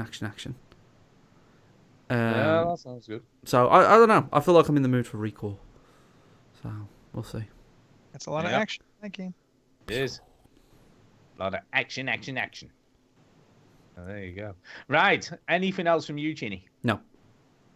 Well, in that case, we should do a little bit of news, but we have got a lot of emails again this week. To We get through, have. so we have. Putting news first. Okay, so the first bit of news we'll talk about is the Nintendo Switch Breath of the Wild numbers have been revealed. It's exciting, isn't it? It's exciting. After boasting about the Nintendo Switch, the Legend of Zelda Breath of the Wild strong launches in March, Nintendo has finally offered concrete numbers. So it's doing well if they're offering numbers. So, yeah. Yeah, they don't say shit. They don't do say It's not doing shit. so well. Nintendo has revealed that the Switch sold 906,000 in its 28 days on sale in North America, according to the NPD Group. Breath of the Wild, meanwhile, has sold 1.3 million copies across both the Switch and the Wii U in that same window. And 460 units were sold for the Wii U And 460? That's not very many. 460,000 units was sold for the Wii U. 925,000 were sold for the Nintendo Switch. So the Switch is doing very well. Did you notice a problem there with the amount of units sold compared to number of Switches sold? Well, yeah, it's there's more Switch Zelda copies sold than Switches sold. Yeah, how does that work? 19,000 more. People have been buying it twice. Why? Why would you do that? Because it's that good. To the number of 19,000. Because it's just that good. You know what I mean? That is a bit weird, isn't it? Who knows? I think this comes down to, guess what? If you release a very good game, people will buy that game. Oh yeah, and it's a system seller, isn't it? Yeah, it's absolutely a system seller. Yeah, if they hadn't released this game with that system, how many Switches do you think they'd have sold? It's a great start for the console because now, you know, they'll release a Mario Kart, and who's not going to buy that Mario Kart now or Splatoon 2 now? You know, because they need something to buy to play on this Switch, right? So everybody's finishing up Zelda now. They released Splatoon 2. It's like, well, fuck it. I've heard the first one was good. Like, it's a really good start for the console. And I think it'll do well. I said as soon as the Switch was announced, I always thought it would do well. I like the concept of it, and obviously releasing a great game at the same time it launches helps a lot as well. So I'm glad. I'm really happy that Nintendo are doing well. So that's good. Yeah. The other bit of news now is Microsoft is testing refunds similar to Steam. So Microsoft is testing out a digital refund service on the Xbox One, although it's currently only available to alpha testers and might not make it to the public. If this service goes wide, Xbox One players will be able to return the games that are less than 2 weeks old and that have been played less for 2 hours, just like Steam users can. The news first popped up thanks to the members of the Xbox Insider program posting on Reddit. Microsoft say that they're simply testing out the service using that Insider program that they have. Nothing further to share in regard to if it will be open to the public or not. Yeah, I mean, it's interesting because obviously Steam does it now, and you know, it's been, from what I can gather, it's been fairly successful on Steam. It doesn't seem like people are abusing it or anything, does it? No, I don't think so. No, it's a good system. And you're limited to what, 2 hours? You know, after you've played it for more than 2 hours, and you can't get a refund, which makes sense. It's a good, sensible approach. Yeah, 2 hours and 2 weeks, isn't it? I think if it's less than 2 weeks that you've had it. Right. Yeah, I think they should do it. I don't understand why you can't, you know, because you can make a mistake, can't you? You can buy something and think, no, this is definitely not for me. Right, and it's that thing of like, you know, there's a line in the play Glengarry Glen Ross where the guy says, you don't sell someone a car once, you sell them 10 cars over the course of a lifetime. That's just a smart thing for retailers to do. Yep. So, okay, next bit of news. I've got a lot of problems with this piece of news, so I'll just read the headline. Fallout 4 VR is, quote, groundbreaking and will change the industry. And now this is one of the reasons why I don't like this article, says AMD. Now, who would be very, very interested in making this very popular? Hey guys, did you hear that the Veteran Gamers said that their podcast is going to revolutionize podcasting? Exactly. It's true. The other problem I have with this article is the mention of the Mario and Sonic of VR games. Now, no, it's calling it the Mario and Sonic of VR games. Now, is that obviously that's making the comparison of, you know, Mario is the system seller for the Nintendo consoles. Sonic was the system seller for Sega consoles, but when they said Mario and Sonic, it made me think of Mario and Sonic at the Olympics. So together. To be honest, it's going to be more like the Mario and Sonic at the Olympics games for VR games. Another game that'll come out and people will swear that it's going to fucking change the industry, and it won't, because no one wants to play their fucking games like this. Can we just get over it, please? Much. Well, it might be happening. You could be wrong. You could be wrong. Could be, but he's not. People don't want to play their games like this, Stu. Look, some people do. Some people are into VR. Stu obviously was, and then he played it for a week, and then he wasn't. And I didn't play for a week. I had it for about 2 months. At least. I didn't mean to besmirch your honor by. Yeah, don't lying besmirch it, about man. how long- Right. Anyway, the point is, I agree with you, Chinny. It's going to go the way of the dodo and the fucking Kinect, but we just got to be patient while it does. Speaking of, Impatient. speaking of the Kinect, this next article basically should make you think about anyone ever says anything at E3, because Peter Molyneux was Yeah, he's been quiet for a while, but freak me, has he been talking a lot this week? On arguably one of the Kinect's biggest earlier supporters. Has been talking about that peripheral today. Peter Molyneux, the Fable creator, who once got everybody excited about the original Kinect with the interactive Milo demo, and later with Fable. The Journey has actually a poor opinion of the advice. Speaking to IGN, the designer recalled the enormous premise of the original Kinect and how it ultimately didn't come close to the exciting initial reveal of the final product. Molyneux revealed that when asked by IGN how Fable The Journey came to be, though he wasn't able to recall if Microsoft came to Lionhead with the idea of it, or it was the other way around. He certainly seemed not to remember the Kinect fondly. Yeah, and he basically said it was a piece of shit, a disaster, and a train wreck is what he's been quoted to say. So next time someone goes on stage and I don't know, talks about something. Well, what's current and everybody getting excited about? I don't know, VR. Let's say that, and everybody goes on stage and says, "This is it, guys. This is the way. This is fucking brilliant. I'm totally not being paid to say this. I'm totally not being invested to talk about this stuff. I really believe in you, and I'm not just being paid. Honestly, I would do this without money. I'd do this because I just fucking love it. I just love it. I just love it. I just love it. The six-figure number, it doesn't really bother me that much. I would do it for free. VR is going to be huge, so just don't trust them. Just don't trust them. Don't trust anyone. I must admit, I don't think I've ever seen that. Do you remember that was it Ubisoft did that laser tag thing? Yeah. Do you remember? I've never ever seen that anywhere. I don't you think that ever are was gonna made. love your birthday present, by the way. I don't think I've ever seen that.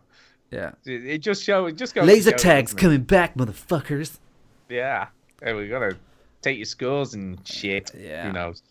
Yeah, terrible. Okay. Gears of War will now let PC and Xbox One players play ranked games together. Well, that's going to go well. I don't know. Who cares? No one cares. So that's that.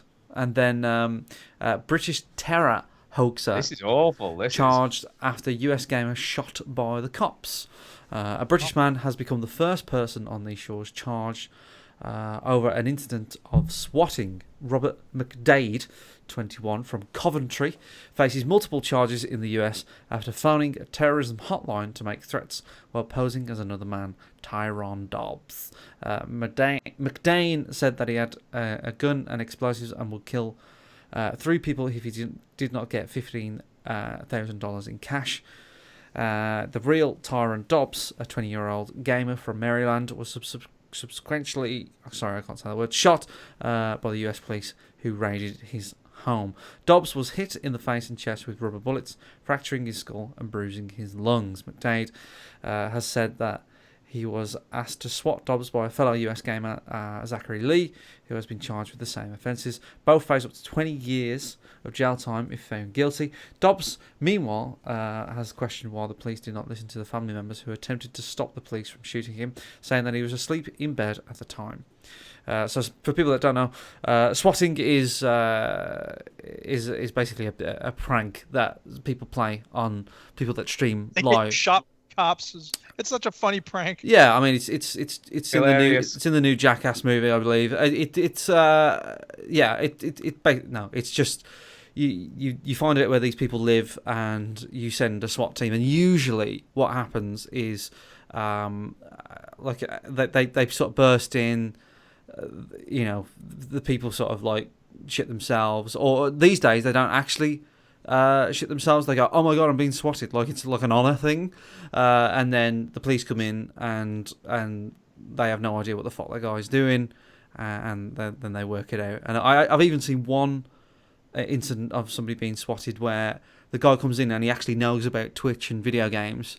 And he goes in and he goes, "Oh, is this a SWAT? We're swatting the guy." So that even the police officer, knew what was going on. It's not very funny. It's a bit stupid and shit and disgusting. It's not when you get shot in the face with a rubber bullet. And being shot, yeah, he's obviously dumb. But there you go. Did the chap die? Did he say he died? No, I don't think so. He fractured his skull. Yeah, that's and bruised ribs. He was pretty seriously injured. I'd imagine he's probably not going to get 20 years in jail. He'll probably get a few years, but I doubt he'd get 20. He'd probably get more if he died, but probably would. Yeah, he probably would. But I don't know. It's dumb, and it needs to. It is craziness, isn't it? Nipped in the bud, really. I don't know. It's fucking stupid. People, but I mean, a lot of the time they do it because hopefully they're sort of streaming on Twitch when it happens, aren't they? That's the whole point of it. And yes, that's right. And viewers see it happening live. That's suddenly and I've even seen people who are streaming encourage people to swap them because it gets their viewers up and their followers up, so they actually quite like it as well. So it's just this. Very strange. Well, don't get shot with rubber bullets. No, I'd imagine. Man, did you think I get shot? Think of the followers, though. Stu, think of the followers. Hey, Antonio, have you ever done this? You ever swatted anyone? Yeah, or been swatted. I've swatted a fly. Yeah. Did that work? Yeah, it worked. I didn't get many more followers, but it definitely worked for the fly. That's funny. Yeah, people are crazy, aren't they? Anything else that you want to cover? There are a couple of other little stories, but.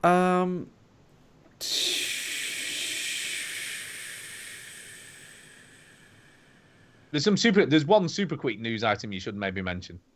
You don't have to sort of read it because it isn't really a story. It's just a thing. Prey demo? Yeah, that's coming. That could be kind of fun. The game based on the franchise Prey that has nothing to do with the franchise Prey is going to get a demo of the first hour of the game on April the 27th for the PS4, Xbox One. So there we go. There you go. So anyone who wants to try it before you buy it, it's going to be there. Try it before you buy it. It looks good, that Prey game. It does look. It looks interesting. I like the look of it. So you can possess anything. Coffee cup. I know. That could be cool. Yeah. That could be kind of cool. Right. Is that it? Is that it for news? Lost Legacy is getting a release date as well. So that's the Uncharted DLC. That's pretty exciting. It's not even DLC though. It's a standalone thing. It's like an expansion pack. It might be a better word for it. It's a side story. Yeah, so it's like two female characters in the Uncharted series are getting their own sort of expansion pack. On the 22nd of August, it will be priced as $40. Yeah, that should be all right. Should be all right. Be good fun. Good. More Uncharted. You can't complain about more Uncharted. I might have a PS4 by then. You never know. You may well have one. Or a Switch. Or both. No, I wouldn't get a Switch. I don't see your point. I don't see the point of you getting a Switch. I don't want you to see my point. My trousers are up. I have seen your point. Yeah, I don't see the point of you getting one at the moment. I think you should hold off. Oh, there's Battlefront 2. Somebody in the chat. Procrastinator fabulous. They've also started there was a little story on that actually. I didn't put it in though because there wasn't a lot about it really. You're gonna play as Luke Skywalker and Kylo Ren. Yeah, I put it in. It is in there, isn't it? Yeah. Battlefront 2 single-player campaign will include missions where you play as Luke Skywalker and Kylo Ren, amongst other heroes. Here's a question, though. Something. Is it going to be a proper story mode, or are these just going to be little vignette things? No, I reckon this is going to be a proper story mode. If it's going to be full-on like Star Wars story. Yeah. Well, if there's that, I'm in. Vader, Lord. But if it's just sort of like little missions that you play, just to sort of get used to the multiplayer, then Kylo Ren, why do you look like a little boy? You're not that difficult, Lord Kylo. That'll be the story. Spoilers. Okay, there you go. Well, I might be interested in this. Then. Why is Luke Skywalker having a wee at the end of Episode 7? Because he's in between classes and you have to hurry up and go to the bathroom. Because Ray... He's the most punk teacher ever. Oh, I had a student who went bad. Really? One student? You wuss. I want to hear that. Pussy weed. Yeah, he is. A little chump. Gets his hand chopped off and he thinks he's badass. No, there's nothing about his hand chopped off. Oh, my one student went bad. Okay.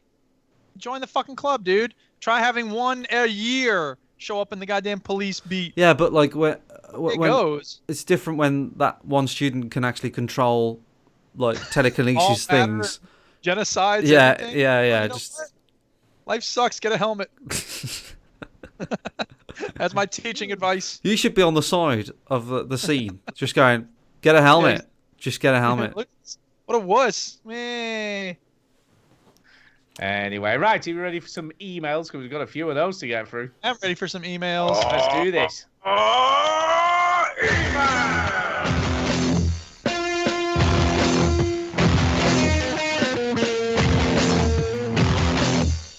Whoa, that ruled. You know this Ballz game? I suck at this. You do get better. 67. 67? Yeah. That's pretty good. Well, I've only got 58, man. I've played loads of this thing. How does it stop going upward at a certain point? That's weak. Anyway, right. The first email we got is from I pretend that I'm a shark in the bath. Okay. Okay. He says this. Hi guys. Hi. Hi. Haven't emailed you in probably like 3 years, but have kept up with the show. Never missed Everybody's an episode. everybody's emailing us now, aren't they? I know. Email everybody. I tried listening when I was trying to get to sleep at times, but Duke yells so much the task of sleeping becomes rather difficult. I don't know what you're talking about. I don't ever yell. You never yell. Very quiet person. Hello, country! Woo! I played one video game. I play one video game. Sorry, I didn't play one video. I play one video game. MLB The Show series, and they have just released the yearly insert of the game, and same as every other year, it's completely broken. The service seemed to be as cheap as a form of potato, and my outfielders have developed the ability to fly in certain situations. Awesome. Nice. Awesome. And this is the only game he plays. Yeah. Okay. Brilliant. It's the only What do game. you do? If the only game you play is broke as fuck, what do you do? I don't know. Oh my god. 74. New high score. My question to each of you, which is the most broken game you have ever played and the funniest glitch you have ever seen? There you go. It's a good question. It is a good question. Thank Skyrim. Well, no, because you can forgive those. Game breaker. I mean, yeah, like when the PS4 Skyrim had a particularly bad thing with dragons just circling forever, and that was annoying. Yeah. And the PS4 had major issues in it on Skyrim because of if you put too many books on your bookshelves or something weird, it started slowing the game down and stuff and made it unplayable. Problem. Yeah. I don't know. What would I say? Most broken game I've ever played. I don't know. I'm trying to think myself. What's the sort of? I'm trying to think of funny glitches. I mean, I had recently in Dishonored 2. I did the blink thing or whatever the hell it's called in the game, and I blinked out of the map, completely out of the map. So I could see sort of when I put the where you can see through walls. I could see the enemies, but I couldn't move, and I had to reload a save. So I had to start again on that sort of bit of the mission. Because I was completely stuck. There was nowhere to go. I mean, Fallout New Vegas, I'd say, was probably the most broken of all. I mean, it wasn't even really a Bethesda game. It was was the other company that made it? Obsidian. Obsidian, thank you. Yeah. Yeah. So it was famously broken. I think the funniest glitch I've seen in recent times is in The Witcher 3, where I was riding an invisible horse for about 10 minutes. Dude. Yeah, he was sat like he was on a horse, and sort of doing this really weird scuttly walk thing. It was very, very odd. But yeah, I did that for about 10 or 15 minutes, and I think in the end I reloaded a recent save just to stop it doing it. So yeah, I mean, look, it's usually big open world games that have the major issues, isn't it? Right. Yeah, Red Dead had some good, Red Dead had fucking loads of glitches. I used to love it when you whistle for a horse and it was on top of a roof. Yeah, because it had just like spawned there. Yeah, just went, this is where I live now. This is where I am. Yeah, I mean, a lot of, like I say, a lot of it tends to be the big open world games that are the worst. I'm trying to think of a single player game that was really broken.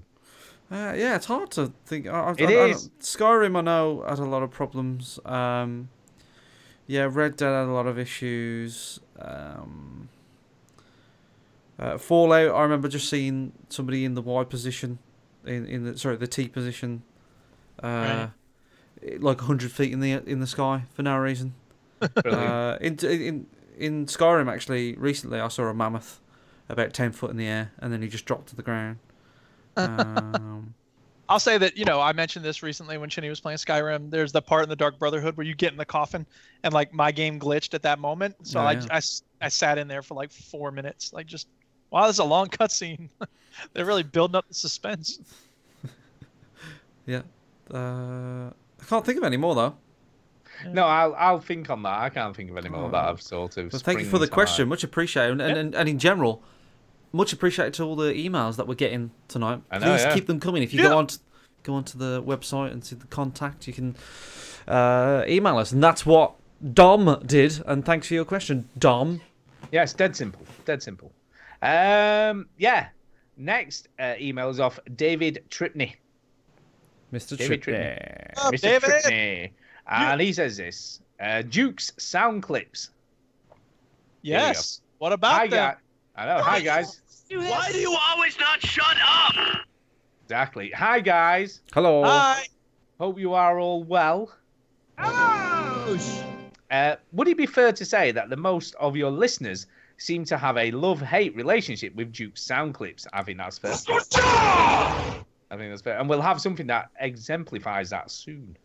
Yeah. Anyway, with all the sound bites. Exactly. I have listened to your podcast for years, and I personally have no opinion either way until 378, where Duke was absent because he was... lay off the sound effects. I'm sorry, where Duke was what? Absent because he was ill. Oh, right. Yeah. And Fraser took his place. Yeah. What? And he didn't even really make sound effects with his mouth, which he could have done. He could have done. Anyway, he goes on to say, what a boring generic podcast it is without the sound clips. It's not very nice, is it, saying we're boring? You burnt. I like Fraser. I do. Yeah, I do. He's saying Fraser's boring, and us as well. I guess he's... Fraser, imagine if Fraser had a soundboard. I know, exactly. That'd be so much better. Until they are gone, you don't appreciate how the sound clips can emphasize a point, provide a laugh, or differentiate one part of the show from another. Well, I suppose it just sets us apart, doesn't it, from other It does. Yeah, shows. that's right. So everybody who doesn't like the sound clips, you can suck it. It's a classic case of you don't know what you got until it's gone. Yeah. Really? You keep playing those clips because without them, you sound like every other gaming podcast out there, Dave. So there you go. You do. Yeah. Yeah. You do. Yeah.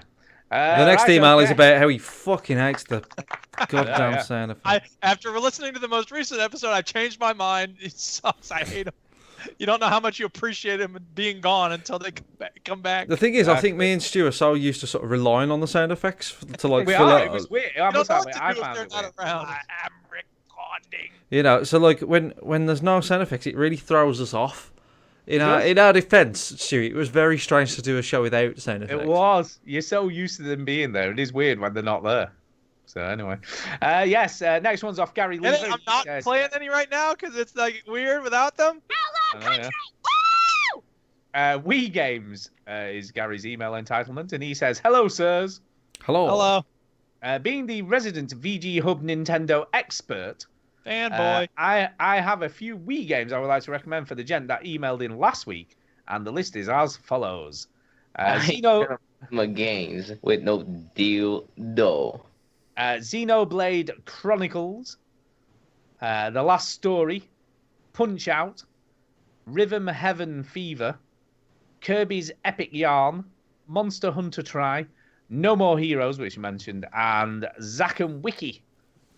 There you go. If I was at home, I could go through my vast library for more. Have fun. I guys. mentioned Zack and Wiki. I meant Yeah, I think Gary. you mentioned it. Gary, Yeah, I I think fucking you did mentioned Zack and Wiki, Yeah, so I don't fucking fucking mentioned start with your fucking Nintendo bullshit. No more heroes. I mentioned that as well. I was with Nintendo from the start, Gary. I was there, okay? And they fucked me in the ass with fucking Wii, okay? And it fucking shit, and I didn't fucking like it. I was there with the fucking Nintendo 64, and everybody was playing PlayStation, going, "Oh, Chin, PlayStation's so much better." And I was fucking sticking with the 64, and I bought a GameCube, and I stuck with that bollocks as well. So don't tell me nothing about. Love you, Gary. Chinny was also a fan of the playing cards that they used to make back in 1889. The Hanafuda playing cards. I still have no idea what that joke is. They used to make playing cards. You Oh, know Nintendo. Of course it did. Yes, you're right. Nintendo also used to own hotels that were notoriously you could rent by the hour, which means they were sex hotels. Woo-hoo. Anyway, look, we've got a quiz next. You know that. I'm sexy and I know it. To be honest, I think an hour is a little bit too long. What do you do with the other 58 minutes? Anyway, the next email has a quiz. Ooh. I'm short at sex. Go ahead. Okay, here we go. Are you ready? Ready, quiz time? In the name of the PC, the console, and the handheld, it is entitled. And it's from our resident emailer, Derek Hines, and he says this. Hello again, our veteran gamers. Hello. Hello. Yeah, anyway, I'll carry on. I write this email on Easter Sunday morning, possibly the busiest weekend of the year for many people of certain religious persuasions. I have never been a religious person, and it seems video games have largely steered clear of the mainstream real-life religions, probably with more reason than ever in these times of global networking and radicalization. That said, video game developers have never been shy of creating their own or new religion or belief system as a background for the story they are trying to tell. So, as a little knowledge tester, some people might call it a quiz, here are 5 religions, orders, or sects from a video game or franchise. How many of the games they are, can you guess correctly, sorry? How many of the games they are from, can you guess correctly? Are you okay, Stu? I don't know, I'm having trouble, Anyway. Religion is a game. Anyway, number 1, the Founders. I'm going to say Fallout. No, it's not Fallout. Oh, you should know this. I know these, but I knew. Wait, who says that?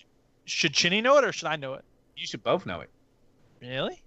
Yes. Mass Effect. You have both played the game that this comes from. I don't know. I give up. Mass Effect. Mass Effect. You'll kick yourselves when I tell you what it's from. So it's not Mass Effect then. What is it? Give us. No, go ahead. What was the name again? What was the name again? The Founders. Give us the first letter of the name. B. Bioshock. B. Bioshock Infinite. I won't hit myself. I played that game once. It was fucking shit. No, I but played you it once, liked it. I wouldn't. It's Christianity. He's a Christian. The Founders. Anyway, moving on. Next question. No, you should have known that. Come on. Why should not? I don't know, because I think you should have done. Moving on. Next question. All right, sorry. Here we go. Children of the Atom. Oh, that's Fallout. That's Fallout.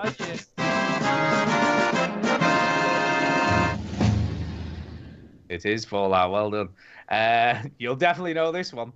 The Chantry of Andrastai. Well, I don't know if that's in Or Dragon Age Andrasty. Origins, but I know Chantry is in Origins, so I'll say Dragon Age Origins. It is Dragon Age. Well, Dragon Age. Dragon Age series is put. Oh, okay. Well, Dragon. Los Illuminados. Hold on. Assume. No, sorry. No, I thought you knew it, Alan. Do you not know it? No, I don't know what that was. Call of Juarez. Los Illuminados. I don't know. Give us the first letter of each word. The first one of the game. R. E. It's just R? R. The letter R is the letter of the first word in the name of the game. How many words are there? 2 and a number. Resident Evil. And the number is? 7. No. That's 3 words, you dumb No, because it's a number 4. It's a figure 4. Resident Evil 4. That's It's not written as a word. It's not written as a word. I said 2 words and a number. You said 1 word and a number. No, I didn't. No, he said I E said as 2 well. words. He said E as well. I didn't hear. Okay, fair enough. That's My because bad. you're shouting so much. Yeah, shouting. Outlaw country! Woo! The last one, I don't think you'll get this because I have no idea. But maybe I don't know it, so therefore you won't know it. Exactly. There you go. Yeah, the Brotherhood of Nod. Oh, that sounds familiar. Damn it. Of course it does. It's like an older one, isn't it? It's very old, yes. It's an old game, yeah. God. Damn it. You may know this. You may know it. That's not. It should say Dunny, and then I'd be like, missed. What? I thought he was gonna have the Dead Space religion too. And Yes, I did. I was just going to mention that at the end. Bonus round. I don't know. It's gonna drive me crazy. Give me the first letter. C. Just 1 word. 2 words. What's the second word? Start. C. CC. Really? Well, CAC, I guess. There's a linking word in the middle. Oh. Christ and crackers. I don't know. Oh, of course. Yeah, that's definitely a game. Yeah. Do you want to know? I'm going to put you out of your misery because this could go on all night. Command and Conquer. Command and Conquer. Dang it. I Um, recognized it. I was never in games, so. So for a bonus point, can you remember what the religion was called in Dead Space? Either of you? The fucking stupid religion of stupid Death shit. worshippers? Anyone remember? No. Any ideas? No. It's very similar to the Tom Cruise religion sounding. Pyontology? It's close. That's very close. Astrology? No. Unitology, it was called. Unitology. Unitology. Sure. Well, that was a fun email. Thank you for writing in with a quiz. Other people, send us quizzes, please. And send one to duke@veterangamers.co.uk so that I can ask it for the people instead of Stu always getting the answers. That's true. Next one is from Mr. Steve. Mr. Steve. And he says, hello. That's me. Hello. Hello. Hello. Hello. Yes, hello, veteran gamers. If Chinny really didn't get his ticket, they could have just brought a really long trench coat and gone as a really tall man. Yeah. Could have done that. That would have worked. That would have worked. I don't see anything wrong with what that would nothing The fact go the wrong. fact that you're 6'4" already. Yeah. You know, yeah, it wouldn't work. Anyway, from Stu, World Peace Song from last week, and as a truck driver, I use a lot of public restrooms, and I can confirm that everybody poops. But the downside is they poop everywhere but the toilet. Something I think I might. Sometimes I think I might get pregnant just using some of these dirty restrooms. And now, I don't know how poop would get you impregnated. Hey, you haven't seen the poop. And the fact that you haven't got a womb would probably make it impossible for that to happen. So you say. Or a uterus. But, you know, who knows? As of writing this email, I only have 6 views on my YouTube video review. And I'm pretty sure it was just Stu watching it over and over. No, because it had only clocked the 1 anyway, wouldn't it? It was, you know, it knows your IP address. It knows where you're looking from. So there you go. So thank you, Mr. Steve. Thank you. Thank you. Thank you, Mr. Steve. Thank you, Mr. Steve. We have one final email. No, we don't. We have another one after that. You're joking. Has the one just come in? Yes, the one has just come in. That's right. I will move that into my box. Move it in my box. I'll put it right in there. Anyway. This next one is from Jason. And he says it's Cadbury's eggs. Ah, yeah. Hey, veterans. Hello. Seriously, what are the best brand of tea and biscuits around? Stop that. Stop that. Stop it. Hey, I had to look hard for that. You're welcome. I know, Stop that's that. good. Yeah. Good. So with the best brand of tea, this is the thing about tea. Everybody goes, It's oh, hard. PG tips or 20s or I never know the difference. Tea's just fucking tea to me. I don't really notice. Biscuits, obviously it's McVitie's. I don't know. I do like the chocolate digestives with caramel on them. I'm also a fan of custard creams. Are good. Those are my top two. I think I'm a massive fan of shortbread, Scottish shortbread biscuits, which is what I sent to Duke. Yeah, they're very nice. So that's biscuits for me. What about you, Stu? Yeah, if you ask Millie, because I don't drink tea, but Millie's into Yorkshire tea. She likes Yorkshire tea for some reason. Likes it better than other brands. We did try it with, I think it was, we got some Thai food once, and yeah, we got told off. She really didn't like Thai food at all. Is Millie like, is she big on her tea? Oh yeah, she probably has a couple of brews every night. Madeline, I was drinking coffee, and Madeline took it off me and finished it, and I was like, oh my god, you should not be drinking coffee at 12. I'm always amazed when kids drink coffee. It's like, y'all still have a wellspring of youthful energy and exuberance. Yeah. Wait until that goes away to start artificially stimulating your brain with caffeine. Do you know what I always find amazing is when you watch like American sitcoms, they treat coffee like nearly as bad as alcohol. Yeah. You know, like, kids can't drink coffee, oh my god. And it's like, Millie's been drinking tea and coffee since she was about 7. Since she's in the womb, you're just giving it to her in the bottle. Like, suck up. Oh, yeah. Oh, yeah. She's been drinking tea for years, like, since you were tiny. Yeah. Probably since she was about 4. Probably 4 or 5 she had her first cup of tea. Antonio says he's not a fan of Thai food. No, thank you. Susan said Tetley tea is her favourite. Antonio said PG or Tetley. I honestly don't know. If you gave me a PG tips or a you Tetley, wouldn't be able to tell the difference, I think the big secret in the world is that no one really fucking knows the difference. It's just they like the brand more. I honestly think if you took a blindfold test, you wouldn't be able to know the difference. It's certainly true about most sodas. People are like, Coke, Pepsi. I'm like, shut up. You would not be able to. I think I could tell the difference between Coke and Pepsi. Yeah, I can tell the difference between Coke and Pepsi, man. I think I tell you what, this EGX. Oh, but tea is bland. Yeah, tea's just this bollocks that they're putting in the back. You're so full of shit. I think this EGX. I could do that. I could definitely do it. Stu, this EGX will buy 2 cans of Coke, 2 cans of Pepsi. Yeah. Right? No. Coke, Pepsi, RC, generic. I mean, you got to put them all in the mix. Right. And we'll blindfold it, and I'll try one and try the other, and then you do it, and I reckon we'll be able to tell. I could definitely tell the difference between Pepsi Max and Diet Coke. Because I think Pepsi Max tastes the best out of all the diet drinks. I think all diet drinks taste like shit. I can't it's all drink battery acid. Jesus Christ. I can't drink full sugar Coke anymore. It tastes too sweet. Yeah. Anyway, biscuit wise, I like a Rocky.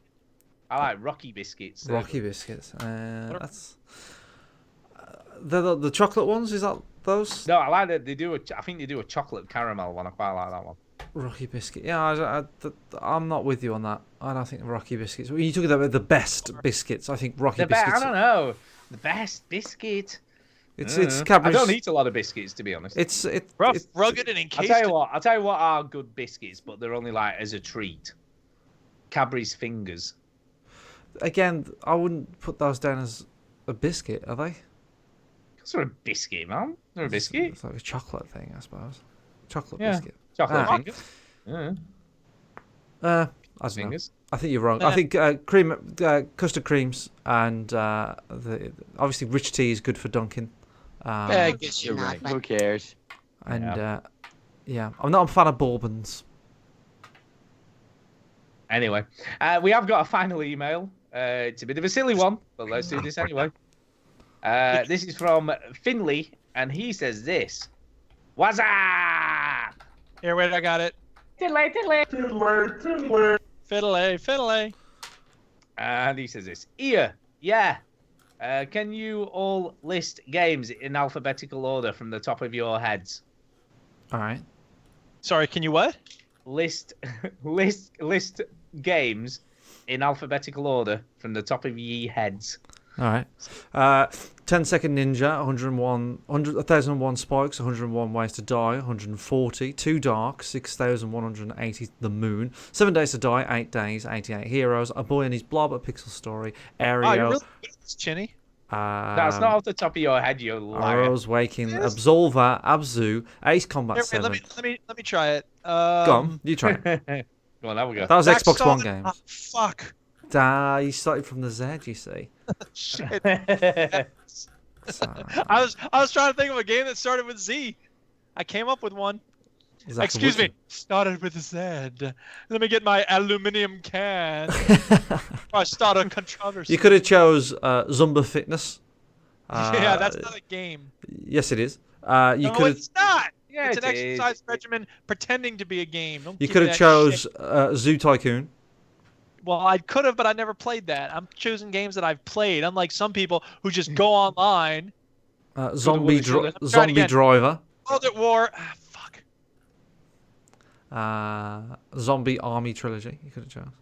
Yeah, there's plenty of games you could have chose with your Z. Okay, off the top of my head, Arachnoid, Bobble, Call of Duty. I'm gonna do one for each letter of the alphabet. Deus Ex, Mankind Involved. E, Evoland. I've never played it, but it's a game. F, Final Fantasy. G, Galaga. H, Heroes of Might and Magic. That game sucked. I, Icarus, Kid. That was a good game on the NES. J, Joust. Awesome. K, Karate Champ. That was a good game back in the day. What's after that? L, Limbo. Awesome. Is the English teacher really asking what comes next in the alphabet? Bedroom. N, Ninja Gaiden. Thank you. Naruto. Oh boy, that was a great game. No, wait, what's an O game? What's an O game? Boy. It's from Futurama. Oddworld, thank you. Well done. P, Pac-Man. Q, Qbert. R, Raiden. No, it's an R game. Resident Evil. Resident Evil, duh. S, Skyrim, of course. T, Tetris. U, Unside. That was the sequel to Limbo. Unside, right? Unturned. Thank you. Up, the game based on the movie. Right. V, Valkyrie Chronicles, which I've never played, but I know it's a game. W, World at War, Call of Duty. X, X-Men the game. Probably was a thing. Oh, that was good. Y, I don't know. Why not? Yellow Zombie Attack. No. What's the Y? Ukulele. Food Time. Ukulele. Oh, there you go. And Z, we said Zaxxon. Yes, we did it. We came Zack up and Wiki. You could have had Zack and Wiki. Every other things. Yay!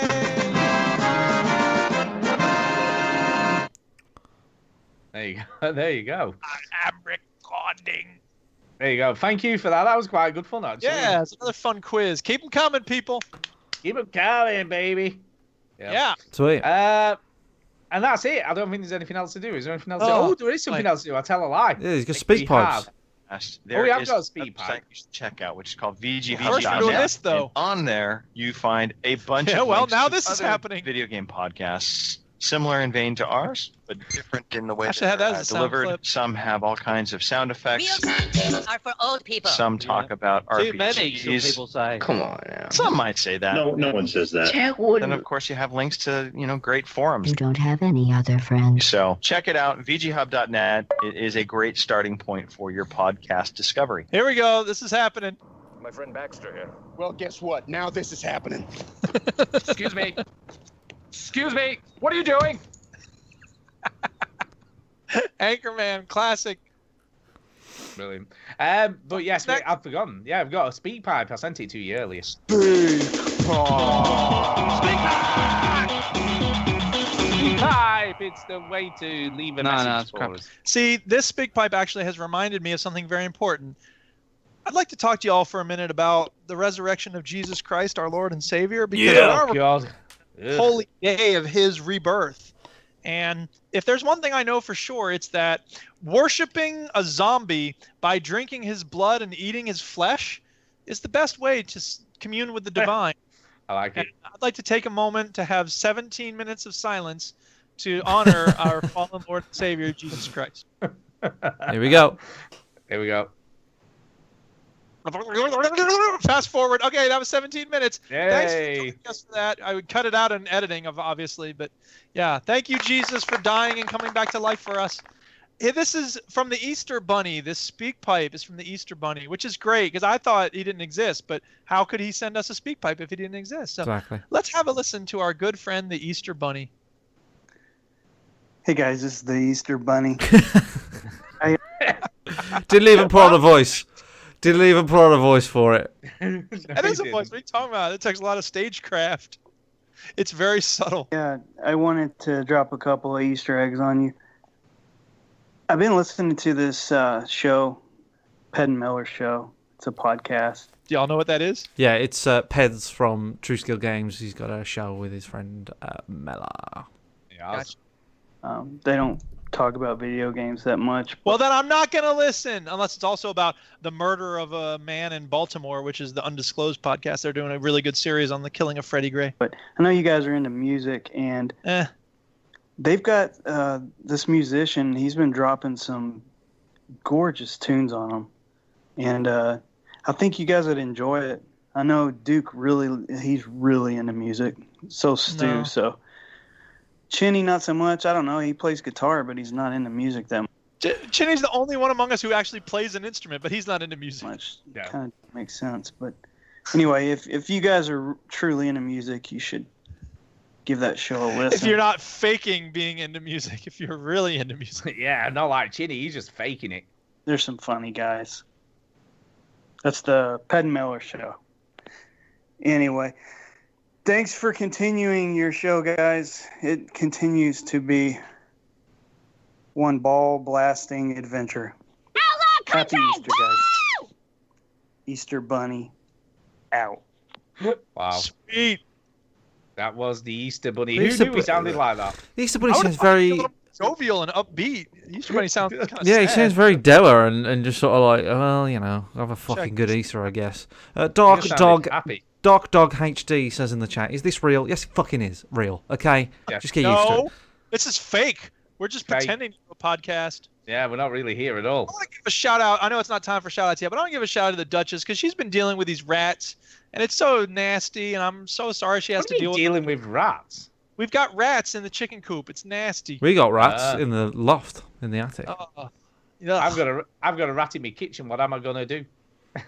Pass the what is Dutchie that? on the left-hand side. That is. It's it's a song. Original song? I didn't know that was part of the original I got song. a rat in the kitchen. What am I gonna do?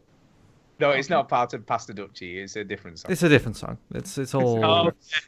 Oh, that was fun. Welcome to Guess the Song that Duke doesn't know. Well, I'm trying to test how much you're into music, and Chinny got the answer, so he's I'm not obviously really way into- more into music than you. I don't know why I play the guitar. To be Guess the honest, song that Duke doesn't know and finish this week. I really don't know why I play a guitar. To be honest, I don't really like music that much. You want to pick up chicks? This is why. No, not really. Not anymore. Not anymore, anyway. Nah, they're all hard work, aren't they? Oh, Enchantment?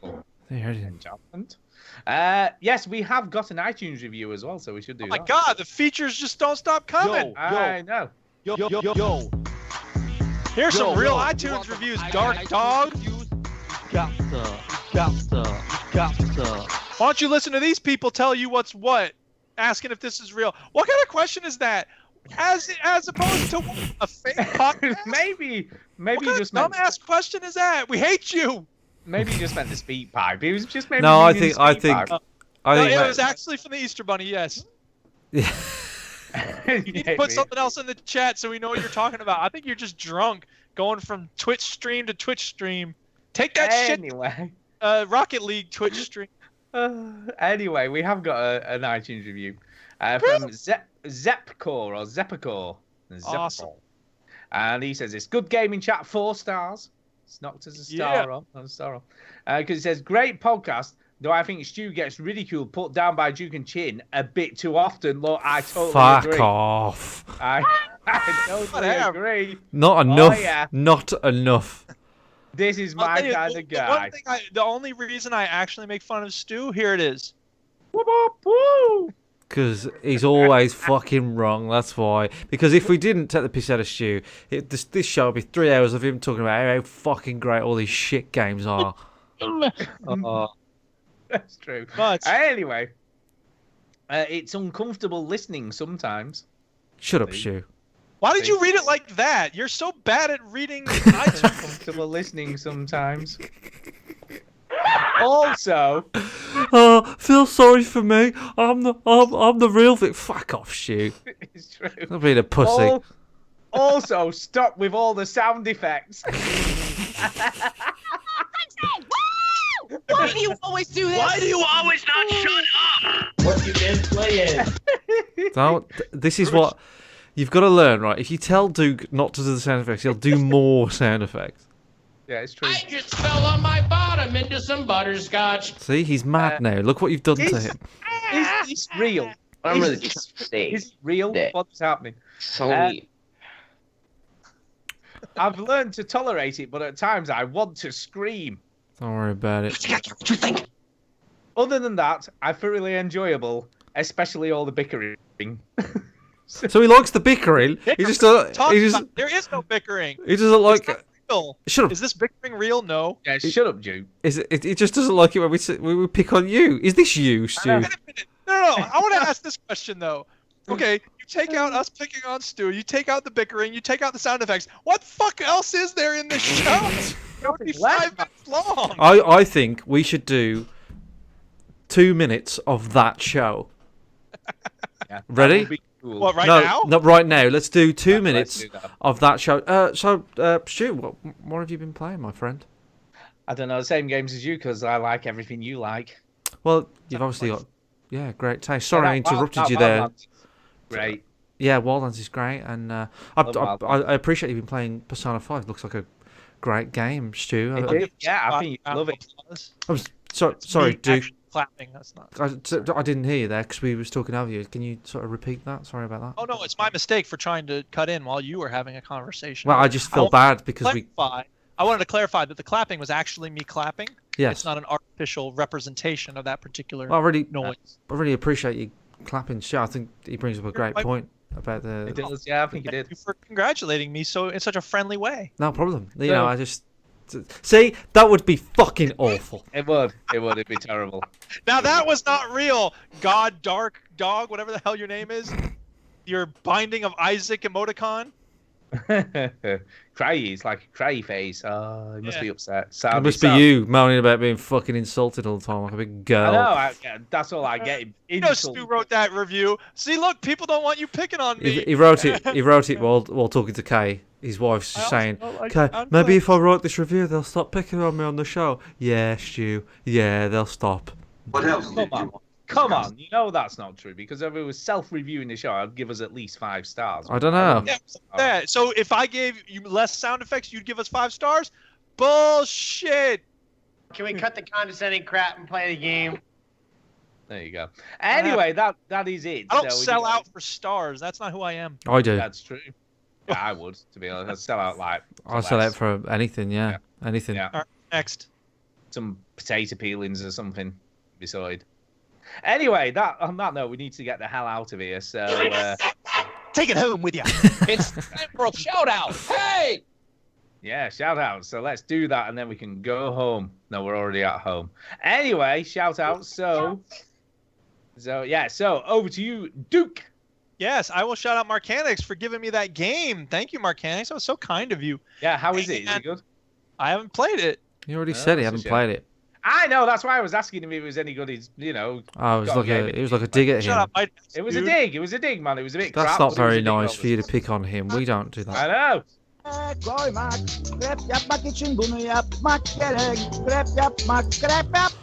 I've tried to emphasise that clip is mainly more funny to Duke listeners, but he doesn't really seem to seep that in. No, Robin Brown also appreciated it because he saw a man in town with a shirt that said bacon pancakes, and he wondered if you can buy it in Turkish.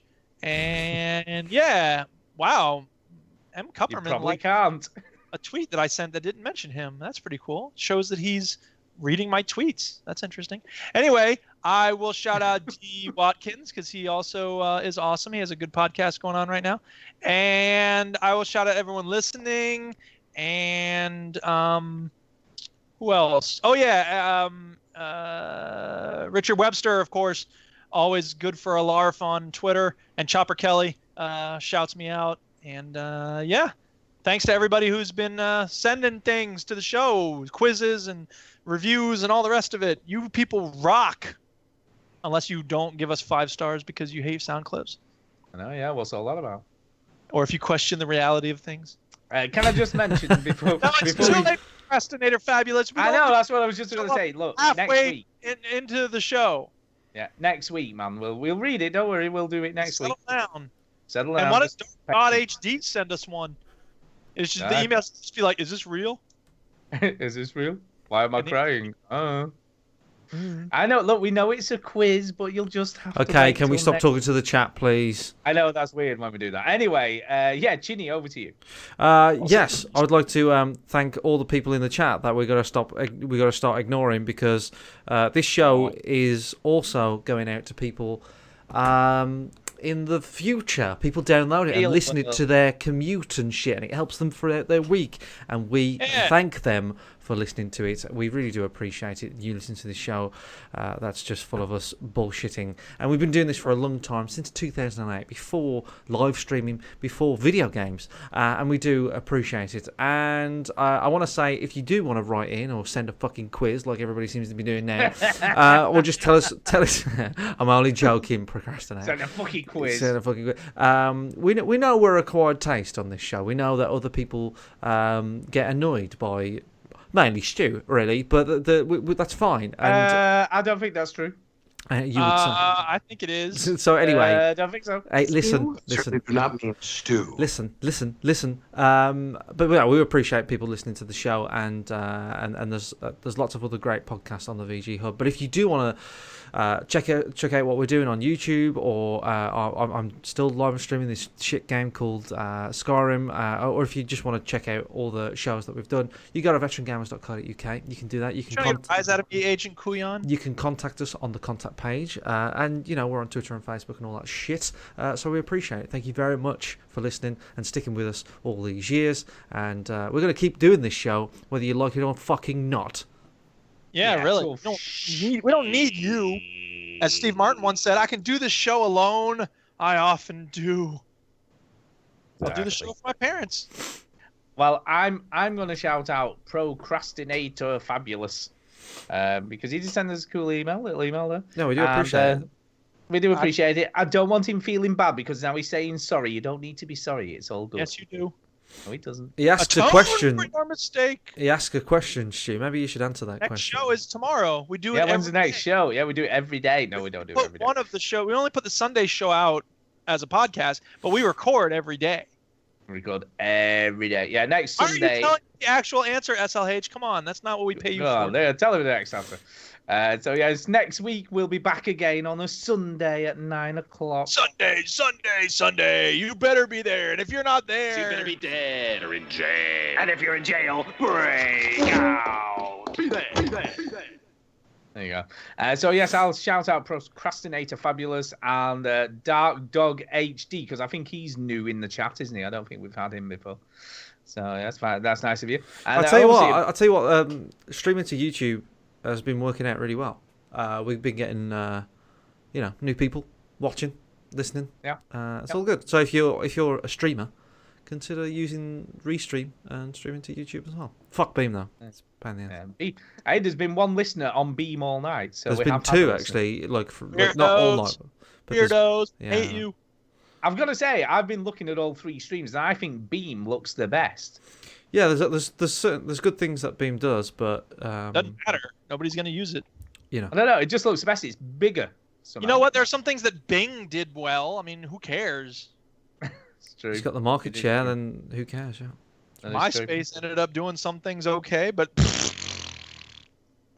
there you go. Anyway, keep the feedback coming, keep the emails coming. Do iTunes? We're one off 200 iTunes reviews in the UK, so come on, people. We only need one more to hit 200, so that'd be cool.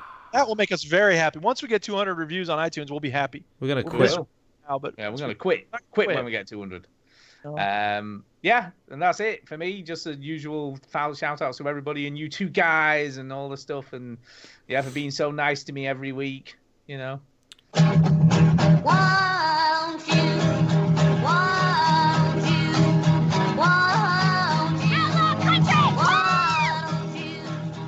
Hello, country! Just sit on the television, go do something less boring instead. Sit at home, watch TV, hurry up,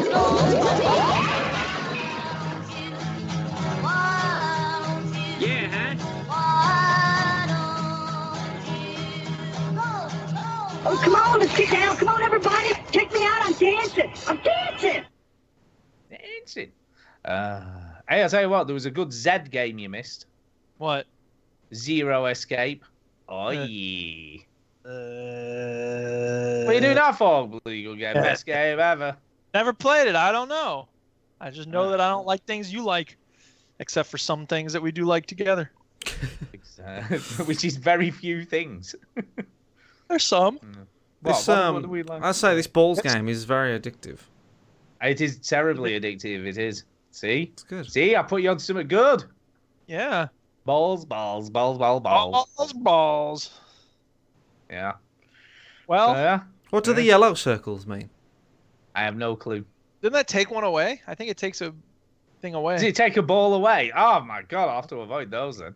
It doesn't really tell you what anything does. It just like shoot your balls. Get your balls shooting around and sorted. Get it, listeners? Because it's a double entendre. Get your balls out. Yeah. This podcast has been made possible by a grant from the Harvard Foundation for Yes. Yes, I am a liar, Duchess. It's a joke. Why don't you not make comments all the time? It's a joke. So anyway, what's it like having a crazy person in charge of your country then, Duke? It kind of sucks. I'm hoping we don't all die in a nuclear war about North Korea. I mean, god damn it. It's like if you had a negotiator going into a hostage situation and the person in the building is like, I'm going to kill everybody in here if you look at me wrong. And the person goes up and grabs the phone and goes, I'm in charge. Come out of that building right now. I'm coming in there kicking your ass. All the hostages are dead, sir. Well, at least I got him out of the building. Yeah, and all the hostages are dead. Yeah, but nobody can accuse me of being a wimp. What a idiot. The only solace you can take is that North Korea tested one of the missiles and it blew up on the ground. You know, that's a good thing. The fact that they have nuclear bombs is kind of a game changer. The fact that they didn't get their sarin-tipped intercontinental ballistic missile working yet, well, that doesn't make me jump with joy. Yeah, it's not good, is it? Bombing soul. I care about the people in South Korea. And I know this makes me a traitor and a psychopath. I care about the people in North Korea, too. I don't want them to die. I want regime change in North Korea. But it's not going to happen with Trump swaggering in. All right, motherfuckers, listen up. Just shut up, Donald Trump. God. Yeah. That's how I feel. Also, for new listeners, Duke is very political and very political. A pinko bastard. Yeah. The mother of all bombs. Who knew? Mother of all, and everything we hear all day long is, well, you know, the Pentagon said no civilians were hurt. Well, when has the Pentagon ever lied about that? For God's sake, how do they even know? Well, from our plane, we didn't see any civilian bodies flying around. And I know you didn't ask, but hey. God, here we go. Look, it's standard practice for the U.S. military. Well, the CIA, who was running the drone program for a long time, but I guess the military is taking it back now. For a long time, when they did a drone strike, they just immediately classified anybody over the age of 16 as an enemy combatant. If you're in the area near a terrorist, you must be a terrorist. So therefore, when they say no civilians were killed with the Moab, I don't believe them because they might just say, well, that child was a terrorist. He was 7 years old. Yeah, but he was probably a terrorist. So I don't trust I don't believe a word of what the government say, as Dead Prez once said. Yeah, $16 million that bomb cost. But we have to cut PBS and the EPA because God knows we wouldn't want to protect our waterways from having lead in it. Don't think you're going to get any Meals on Wheels. None of that jive. And meanwhile, how much does every goddamn golfing trip Donald Trump takes cost? Oh, yeah. But they're important. They relax him. He's got a stressful job. I was shocked, though, even how much Obama spent in the 8 years that he was in office on vacations. Well, yeah, and we could critique that, but it's not nearly as bad as Trump. Still, $97 million. And Obama was talking about taking food out of poor old people's mouths. It's one thing if you're like, what? We don't know what's affected. The Duchess makes a good point. A bunch of old people are just probably lying because they get that fat Meals on Wheels food. It's like, yeah, give me more free food. Fucking old people. I hate them. End show. Well, that's the name of the episode. Yeah. There you go. Oh my God. All right, we're stopped recording. Oh my God. But yeah, it's a pretty crazy place, your country at the moment, isn't it? Really stupid place run by idiots. I believe, and I'm sure I heard this right, but he's just reversed the law that people with mental illnesses can't have firearms. Is this? I can't even keep up, to be honest. I have no idea what the latest thing he's done is. Yeah, that's fine. Give mental people guns. It's all good. Yeah, exactly. Well, you can't, dude. There was a gun dealer who started stocking a kind of gun, one among like 100 that he offered in his shop. There was one gun where it had like you had to wear a special ring when you used it so that people couldn't steal the gun because it wouldn't work without the ring in nearby. It had like a Bluetooth or whatever, it was synced to the gun. It was just a little safety measure.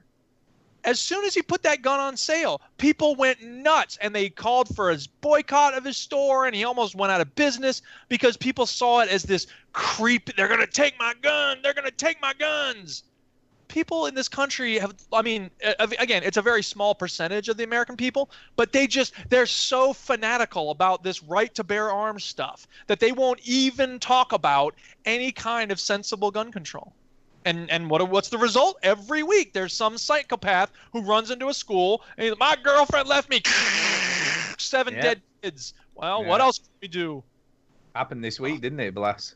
Terrible. Jesus fucking Christ. It is anyway. A crazy country. Well, yeah, Procrastinator Fabulous is just in a link to the story. Yes, he has. Thank God. Yeah, he's signs a bill allowing mentally ill people to buy guns. Hallelujah. He's just. Well, how else is he going to buy a gun?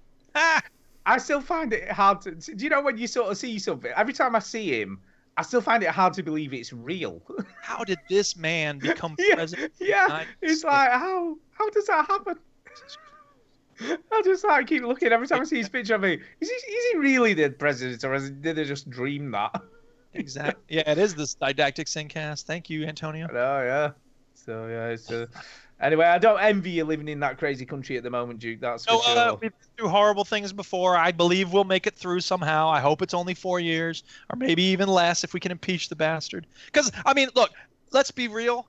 All partisanship aside, this is not a partisan issue, actually. Not Republican, Democrat, conservative, liberal. Every day he is president, he is violating the U.S. Constitution because of the emoluments clause. The president is not supposed to profit off of his presidency. And he is every day, and that's illegal. It's unconstitutional. He's violating the founding document of our nation, and so he needs to be impeached for that reason alone. So just to clarify, how does he profit from it? Because he was supposed to put his businesses into a blind trust, as Ronald Reagan did when he became president. He said to a company, hey, look, here's all my assets. I'm turning them over to you for 4 or 8 years. You'll have total control over them. I will have no information about how the money is increasing or decreasing. And at the end of it, I will gain control of that wealth again. And just let people know who's in charge of his businesses right now. His son. His son. Yeah. And his daughter. Mm-hmm. And he probably is still in charge of it. He didn't even step away. He said he was going to step away from it, but there's been no indication that he's actually done that. So when can you prove he's still putting his fingers in the pie, though. That's the trouble. And he refuses to release any of his tax returns, as every president has for the last 50 years. So when he goes to Saudi Arabia and shakes hands of everybody and says good luck, good job killing all those political prisoners and cutting off people's heads who chew gum or whatever, he's benefiting himself, and who knows if it's for the good of the country. Well, so it's sick making, and that ought to make everybody outraged. But because we are blinded by ideology, in the same way some people said, well, Obama's a great president, so I don't really care that he's carrying out these drone strikes and killing, women and children and men in Pakistan or whatever it is. He was a good dancer, though. Yeah, exactly. yeah. Right. Well, yeah. All right, enough of my horse. Everyone will love Trump, though, because he's, he's a gun. So don't worry. Don't worry about stuff. Yeah. Oh, got a gun. Healthcare, well, screw you. You can have a gun, though. You can have a gun. Never mind the healthcare. Have a gun. Yeah, right. It's all good. Yeah, all right, guys. So... Anyway, I hope you don't end up with a load of nuclear warheads heading your way soon. I hope we don't either. That would be I don't want pretty anybody to get killed bad. by nuclear bombs or nuclear bombs. How about no bombs dropped on anybody, please? Yeah, that's probably not going to happen, is it? With where Trump's concerned, especially at the moment. That attitude. Yeah, we create the world we want to live in, man. Well, he's kind of doing his own thing. I don't think I could have any influence. That's why we got to get rid of him. That's why we got to get. And he'll just be pushing that button. All those mad generals he's got, they're all like, woohoo, let's push the button. Yeah, well, some of them have some sense in their heads, I think. I mean, General Schwarzkopf, who led the U.S. forces in Operation Desert Storm, he said any soldier worth his salt should be anti-war. So there are some military, Smedley Butler wrote a book called War is a Racket. So, yeah. I mean, to be fair, about the techno-industrial or military-industrial complex. Thank you, Duchess. Even China are talking sense at the moment. Even they're saying that, Right, exactly. When China is the most sensible people in Asia. Exactly. The most sensible government in Asia. Like, what the hell is that? I know. What's going on? Calm down. Everybody just relax, please. Oh, thank you, China. Tell us more about the 10,000 political prisoners you have locked up for daring to speak out against the government. Jesus. Well, yeah, that's kind of how it is. You just keep saying things, and Duke will just wind up and. I know, yeah. Yeah, that's it. Well, we'll live it right. Have a good night. I will catch you. Thank you, Duke. Thank you, Stu. Bye. Bye. Oh man, don't get him started on it. He gets bad you though. I'll be honest. If I lived in America at the moment, I'd be worried. You know what I mean? Because bad shit could go down, couldn't it? When I was streaming Skyrim, someone says, "Oh, there might be a nuclear war," and I went, "What?" She says, "Yeah, Korea might launch a nuclear bomb on America." I'm like, "I don't think that's going to happen." But it could happen. It could happen. It could happen. You know what I mean? Because that guy's a crazy person. You know what I mean? We've got two crazy people talking shit to each other. Yeah. So bad stuff could go down. Oh my God. Anyway, I will leave you to it. Have a lovely week, and I will speak to you when I speak to you. Yes. Have a good one. I will do. See you soon. What was your best score on this Ballz game, by the way? 58 60. At the moment. 60. Ah, already? It's very good. I like it. God. Sorry. Terrible. All right. Don't worry. I'll get on it again. I'm going to get on it. Cool. Well, I tend to have a really good couple of games, and then I have like a really bad one. I've had a few of those. Score very many. Yeah. But yeah, thank you to everybody in the chat. Thank you for watching. We do this every week on a Sunday. I stream out throughout the week. Stu and Duke don't. Occasionally, I used to do quite a bit more, but not hate as much video these days. games. But yeah, every Sunday around about this time, we'll do a show. You can also download the show on a podcast device. So maybe I should stream some Persona 5. Maybe you should. Maybe I should do that. Yes, anyway, thank you. All right. And I will see you later. Bye, Stu. Bye. Bye.